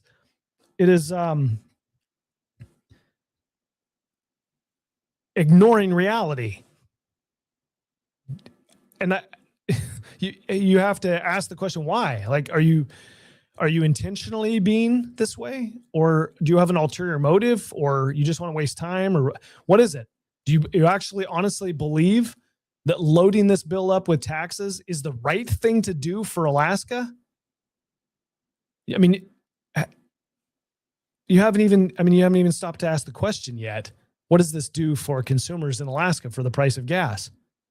You're not even, maybe we'll get there. Should I give them the benefit of the doubt and say, well, they'll finally get to that and have to maybe revise their numbers when they realize that this just increases cost for consumers? I don't know. Part of me says I don't give these guys the benefit of the doubt. I don't think that they're thinking in those terms. I think they're 100% thinking about what do we do to maximize the amount of dollars that this evil company is going to owe the state of Alaska. We can't allow them to have profits. We need to make sure that we have our fair share in taxes. I mean, I don't know. I don't know. Like it's incredulous. It's the best that we can do. This is the best that we've sent. State of Alaska voters, this is the best that we could do. You, Senator Myers. Ms. Kawasaki, slide 4. So the next slide has to do with the rates that are broken down in the bill, and they are under Section 33, page 28. It is in the bill, we have established actual rates that are 15 cents per 1,000 cubic feet for the gas pipeline. These are volumetric rates, and 15 cents per 1,000 cubic feet for the gas treatment plant, and then 25 cents per 1,000 cubic feet for the LNG export facility, with the sort of notion that the export facility is a more expensive piece of real property. And so we think that this sort of structure provides more of a clear separation and direct correlation to the taxes, where phase 1 pays the pipeline ABT, while phase 2, the LNG export facility and the gas treatment plant, would begin to pay once they are commercially operational themselves. And then this would enable a more targeted sharing methodology with local governments. All right, slide 5. Under slide 5, we see examples of the tax rate is applied to first flow in the first example. So this is first flow through the gas pipeline, at which time that it's only operational for in-state use to South Central supply. And currently that's experiencing about 65 billion cubic feet per year. And so at 15 cents per 1,000 cubic feet tax rate, that payment would be about $10 million annually. But then when the other two components come online, which are the gas treatment plant and the LNG export facility, we would see a compounded gas tax rate of 55 cents per 1,000 cubic feet. And that would be on exports of 2.7 billion cubic feet per day. And the estimated ABT for that example is 610 million. All right, slide 6 talks about the allocation of this. The allocation methodology that we've established in the bill would provide 50% on the gas pipeline itself, which is 807 miles in total when it's complete, would be 50% to municipalities along the corridor based on miles of pipeline, and then for the unorganized boroughs along the way, the state would retain those proceeds. And then the other 50% would be apportioned to communities through the Community Assistance Program, which is under the Department of Community and Economic Development. And that is a per capita rate, and it's a portion of all communities all over the state. Phase 2, the gas treatment plant, the North Slope would receive 50% of the revenue proceeds, and the state would receive 50%, and the export facility, again, Kenai Peninsula Borough would receive 50%, and the state would receive 50%. Senator Dunbar. Thank you, Madam Chair. Just something just occurred to me. So just when we're getting the details, does this pipeline cross federal land at any point? And if so, is that apportioned? And then for the portion that is going to be under Cook Inlet, how is that going to be apportioned? Does that go to the state for those miles? Senator Dunbar, through the chair, I would have to research that. I apologize. I don't have the answer at hand right now. I guess it's a relatively small question, Madam Chair. It's just interesting given the specificity we're using here. Thank you, Madam Chair. It is, Senator Dunbar. So online, and I'm not sure who would best answer this, but we have, of course, Mr. Stickle. We also have Ryan Farnsworth. He's with the Department of Law. We have Emily Nauman, of course, legal drafter. And we have Nicole Pham. She is the Operation Manager, Division of Community and Regional Affairs. I think it's fine, Madam Chair. It's a little bit of a rabbit trail, and we'll I'll maybe ask one of those folks in writing at a later date. Thank you. Well, we can certainly submit it to Ms. Nauman to find out where she would recommend the question go, who would determine that. Further questions related to the allocation? Seeing none, moving to slide 7. Slide 7, we see an estimated total value of AVT revenue for projects at full development. So this is a chart that sort of breaks down what we would suspect that the communities and the state would receive under the AVT proposed by the bill. And as you see under the Fairbanks, Mat-Su, and Kenai peninsulas, they would receive funding under the CAP program per capita, but since they have also some cities that are established within those boundaries, they would also receive their own separate distributions. Very good. Slide 8.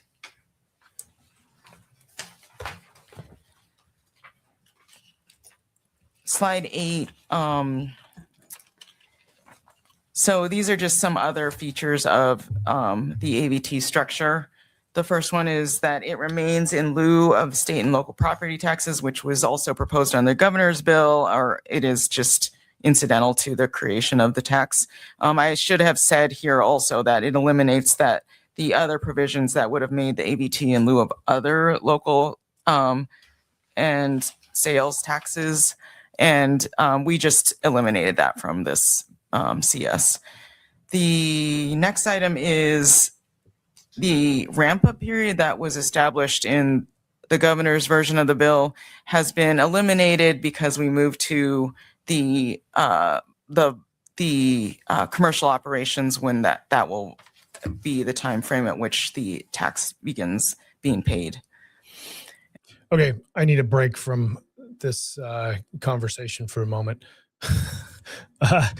I want to show you something on the state's website, akleg.gov. Type in Senate Bill 240 right up here in this bar, 280. This bill comes up here. Click on the Documents tab right over here on the far right-hand side, AVT and Community Impacts Presentation. You click on that, click OK. And this is the presentation that she's going through right now. My technology is not up to speed yet where I can show you both this and her conversation. Otherwise I would, and I should do that here shortly because I know how to make that happen. But anyway, I just wanted to show that the conversation that the things that she's reading from here, I think we're on slide 8 now. This is where you can find it if you so choose to follow along while we're reviewing what the committee is, the action the committee is taking. Okay, jumping back over. And then after 10 years of commercial operations for any respective component, there's an inflation adjustment that is made annually based on CPI. Versus what? Versus The 1%. 1%. Oh, the 1% in the governor's bill. I Yes, just- the governor's you bill can't hear me. proposed a 1% escalator, which was purported to be attributable to inflation proofing, but since it doesn't match inflation rates generally, that it wouldn't have escalated the amount due to a proportional amount to inflation. The fourth item is that the AVT of this bill also does not apply to a spur line, which is the same as the governor's bill. Same policy proposed there.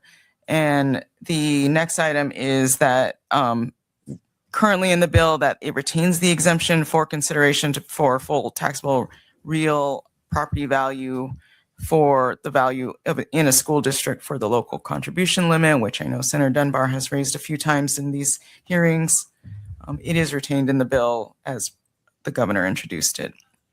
And then the final bullet on this page is that the termination date of the governor's bill was going to be January 1 of 2040 if commercial operations were not,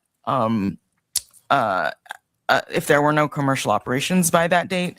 But in our bill, we established that the construction is not started on the gas line by January 1 of 2028, that could end up repealing the AVT provisions.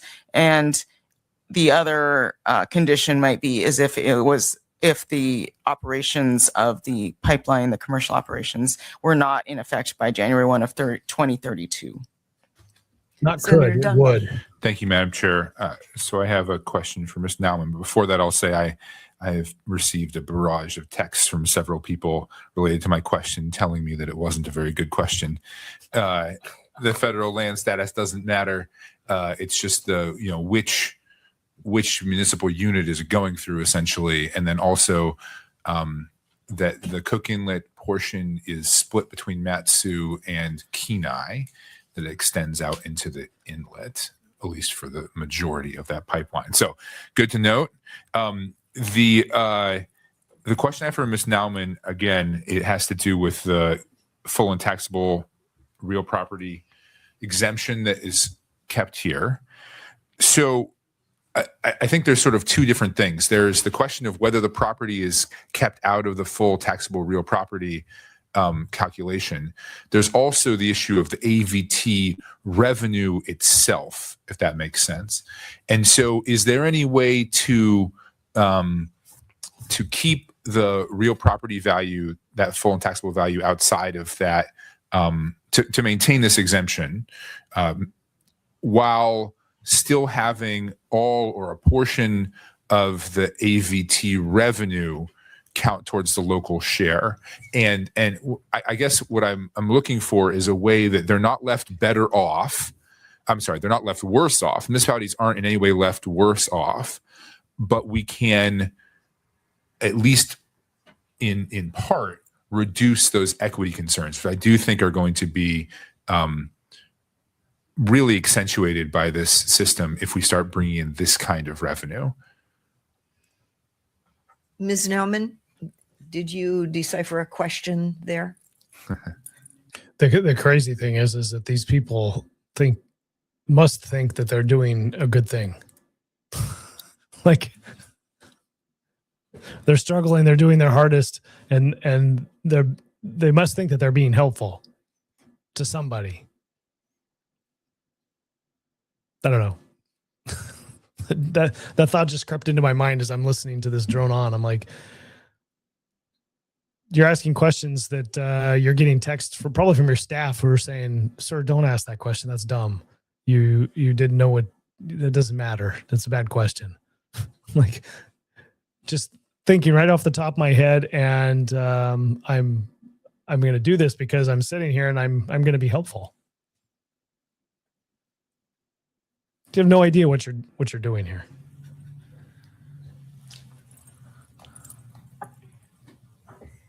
Are you ready for me? Yes. Okay. For the record, this is Emily Nauman, Legislative Legal Services, through the chair to Senator Dunbar.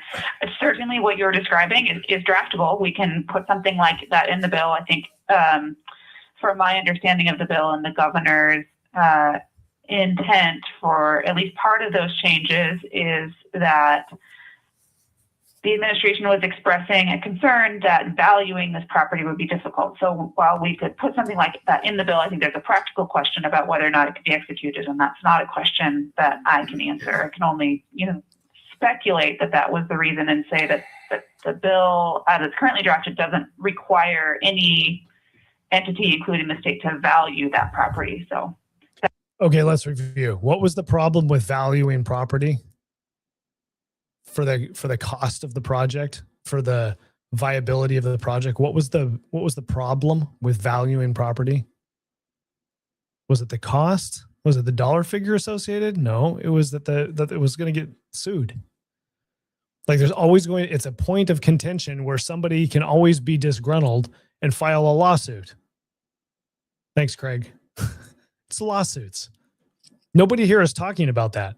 The whole reason you go away from the property tax is not because of the dollar figure.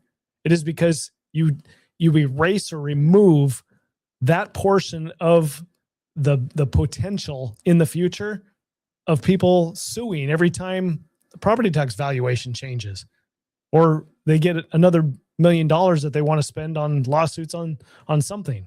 Like you take that out of the equation. It's not about we think it's going to be hard or the property valuations might change or whatever. It is 100% a risk strategy to reduce the cost of the project over the life of the project for the producer, so that they don't have to worry about that additional cost of lawsuits. That's the main reason for why you would move away from the property tax valuation. You can set the valuation tax, the AVT, you can set that at a rate that mimics or is similar to your property tax. Like you can raise the revenue another way. It doesn't have to be in property tax. You can raise it in other ways. Institute a corporate income tax and a head tax, and there's all sorts of other ways to raise the money so you get the same amount of money that you did as a property tax. You're not going to get sued over those things. That's the whole point. That's why you move to the valuation tax, the alternative valuation tax. It's a strategy and it incentivizes the good behavior, the good things that we want in the project, and prevents the bad things. that might be the linchpin there. Follow-up question, Madam Follow Chair. up, Senator Dunbar. So this might be for Mr. Stickle then, but if Ms. Nauman wants to answer, I appreciate it. So let's take that premise the governor has put forward that it is difficult to calculate the full real property value. And so we do maintain this exemption. However, we want to find some way to address our equity concerns. And so we're going to put all or part of the AVT into the local contribution formula. How would that work? And how could it be done in such a way that the boroughs aren't left worse off, but we address our equity concerns? And that's a question for either or both Mr. Stickle and Ms. Nauman.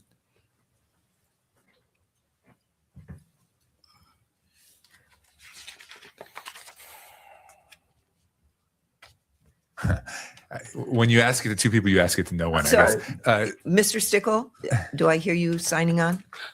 Sure. Yeah, this is Dan Stickle, Chief Economist with the Department of Revenue. We would have to kind of look at different options.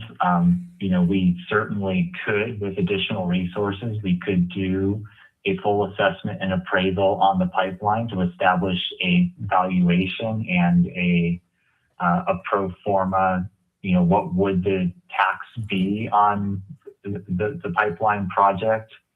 We would have to understand exactly what the policy goals are regarding the local contribution. That's not my specific area of expertise. Senator Dunbar? Yeah, I don't think the idea is to reach the full taxable real property value. Although I suppose if you were setting the mill at 2 mills, it would be very low. If it was set to the equivalent, the mill equivalent to the AVT level we're at, then that would be more useful. Although that number is likely to fluctuate as this bill goes through the process. I'm going to go back to you, Ms. Nauman. You have previously flagged this equity issue.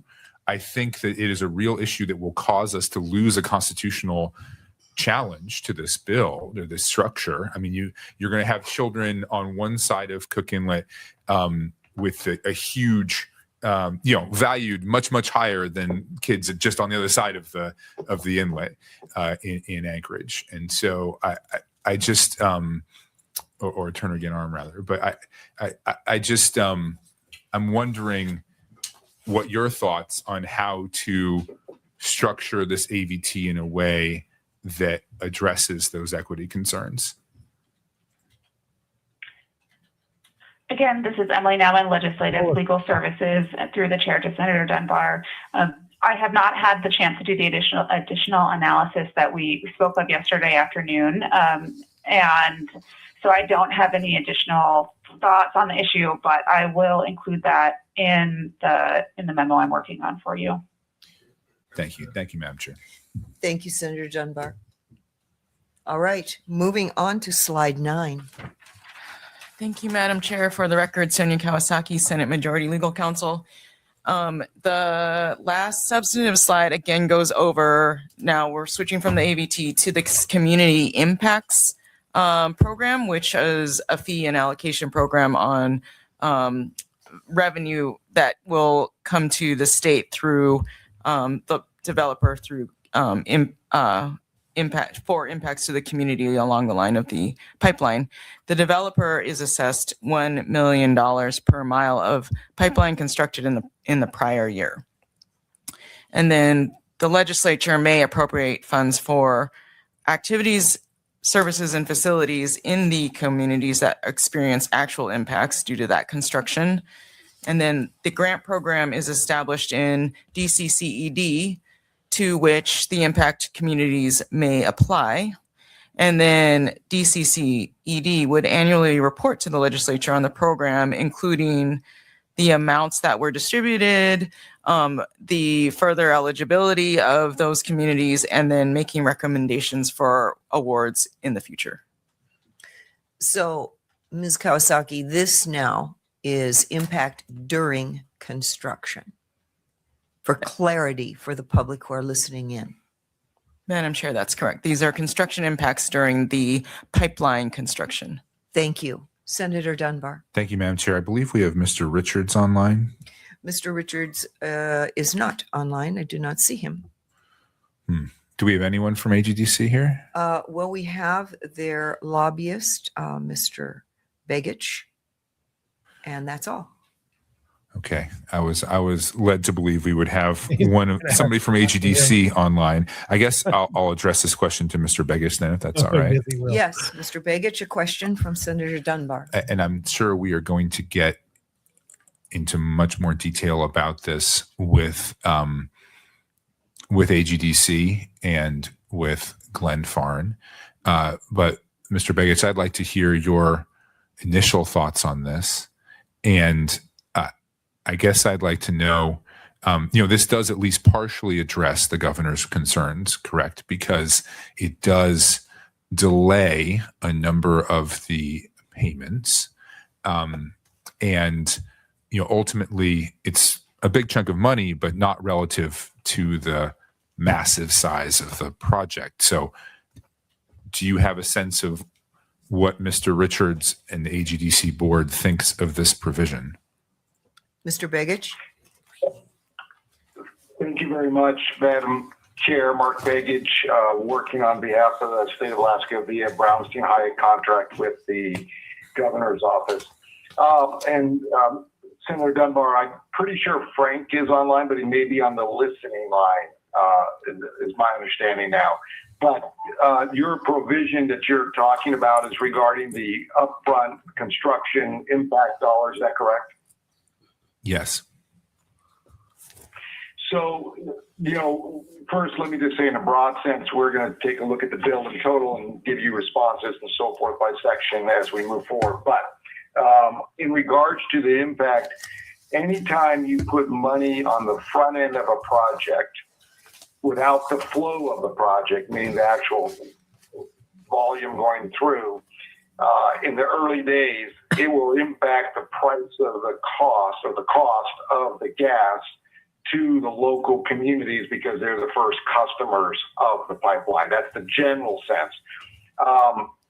We understand where you're going with it, but I think anytime you put stuff on the front end, you will pay for it over the haul of the project because it will be incorporated into the construction cost as a cost to the project versus down the road when you put the tax on it, it is just a expense line that is added to the final price per unit versus the construction cost. Senator Dunbar. Thank you, Madam Chair. I understand what you're saying, Mr. Begich. On the other hand, the state's costs are upfront when it comes to impact. During the construction phase is when we will see some of the most significant impacts to places like Fairbanks and Kenai and the North Slope. And so, particularly Fairbanks. So how would you suggest that we address that? That's what this attempts to do.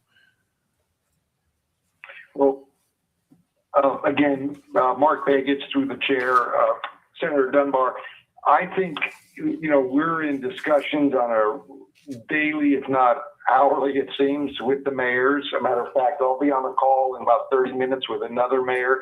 I think the mayors understand the impacts, but as you look at the project, even under the current laws, under 138, there is no requirement.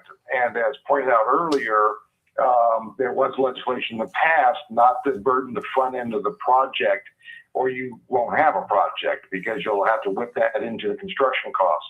So saying that, totally understand it. That's why we're in these discussions with mayors who understand how these impacts happen and where they are going to impact them and where. For example, the reverse is true. If you're in, I'll use Denali as an example, Denali Borough, they have no facility, they have pipe. But once a pipe is completed, the impact to a community is almost zero because it has nothing to it. There's just once in a while have maintenance on it, but it's not like there's a camp or a town or a village or something built around it to support the pipe.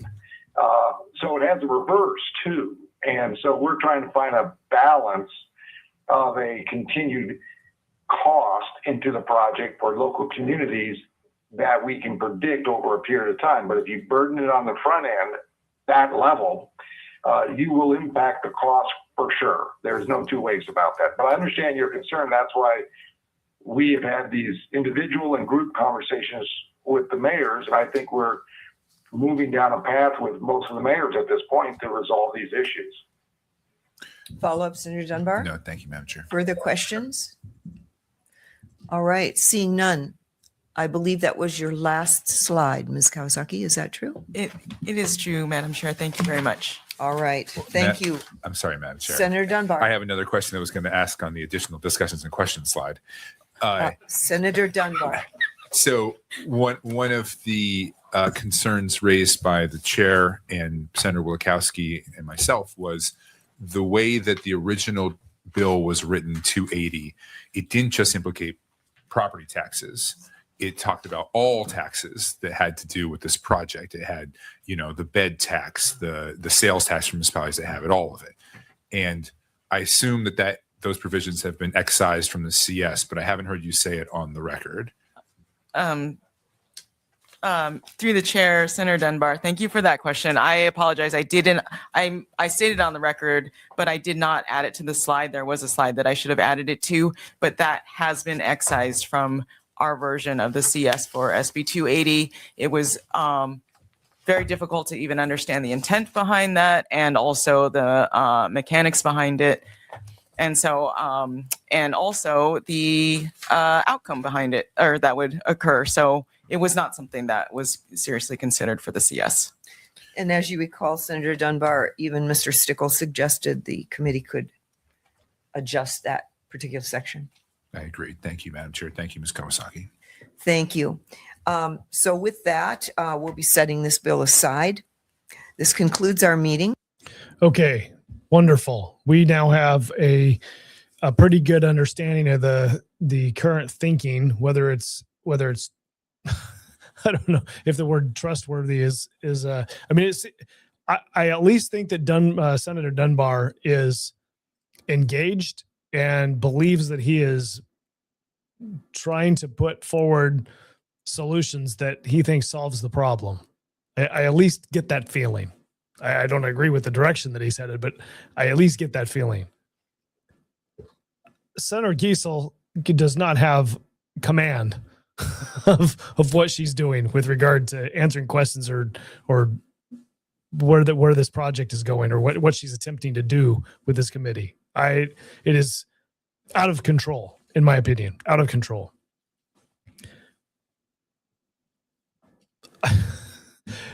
I just want to point out, let me pull this back up. I just want to point out real quick. Oh, why is that? Oh, here, this is where we want it. I want to point out, okay. Can I make this bigger so you can see? No, it's not gonna. All right. On the screen, you don't have my mouse. We do have a transmittal document to sign for House Bill. Can you see it now? Yeah, you can. Okay. There's one Democrat. There's two Democrats. 3 Democrats. 4 Democrats. This is 1 Republican, 2 Republicans, 3 Republicans. There are more Republicans technically in the Senate than there are Democrats. But the majority of this committee is Democrats. And you've got the chair who calls herself a Republican, but she's one of the Republicans that enabled these 4 people to be sitting here in the majority instead of Republicans sitting here in the majority. This Republican here, along with Senator Bjorkman and Senator Stevens and Senator Stedman, chose to work with these 4 people in the majority on this committee. Then Senator Myers, Senator Rauscher, although he wasn't there at the beginning of the session, other Republicans sitting here as the majority, and 1, 2, 3 Republicans being the minority, or I'm sorry, the 3 Democrats being the minority. Okay. That's the choice that happened at the very beginning of last year when they formed a government, is that Senator Giessel decided that she would rather be sitting here as a Republican. She would rather be sitting here with 4 Democrats deciding what kind of taxation to bring to this project. Okay. That's the consequences of that decision. I think that business people in the private sector, I think just regular people who are experiencing high costs of gas and high costs of electricity, I'm thinking political leaders. If you're not infuriated with what you're seeing here from your so-called Republican leader who is leading a bunch of Democrats to load this gas line up with taxes, if that isn't infuriating to you, I mean, it is one thing to say that the pipeline is a pipe dream, and we may get it if all of the stars align, because you're sitting back as a nobody and you're saying, well, you know what? I don't really know what it takes to build a pipeline. I sure hope somebody knows what's going on. And it would be really great if they could get a pipeline built, but I'm not holding my breath because we've never had one.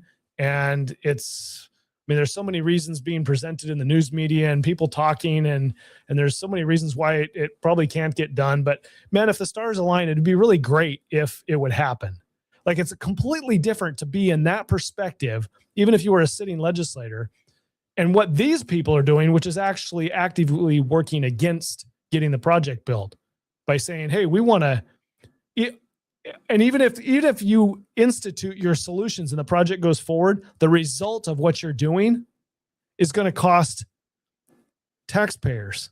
It's going to cost ratepayers. They're going to be paying the cost of your tax increases. So what you're doing is making gas more expensive for the very people who are wishing and hoping that somebody is taking care of them and doing the right thing and getting cheap gas or lower cost gas to them. Completely different than saying, hey, the stars might align and we might get this project. What we're witnessing here is people actively, messing with the stars. Let's see what we can do to cause these stars to be out of alignment. If you're any of those members of the public, you need to be getting a hold of these people and saying cease and desist. Okay.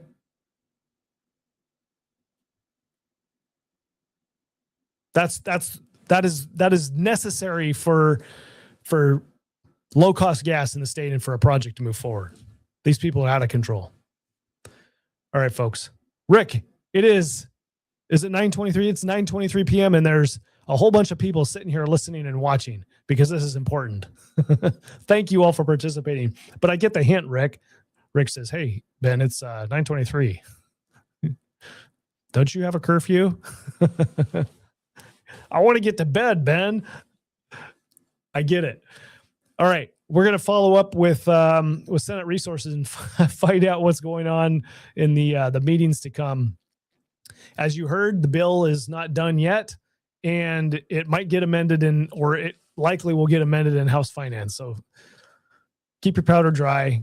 Contact these people and tell them they're out of their mind. They need to cease and desist and think about the cost of gas. Prioritize the cost of gas to Alaskans. What is that? Not prioritizing the revenue to state government. All right.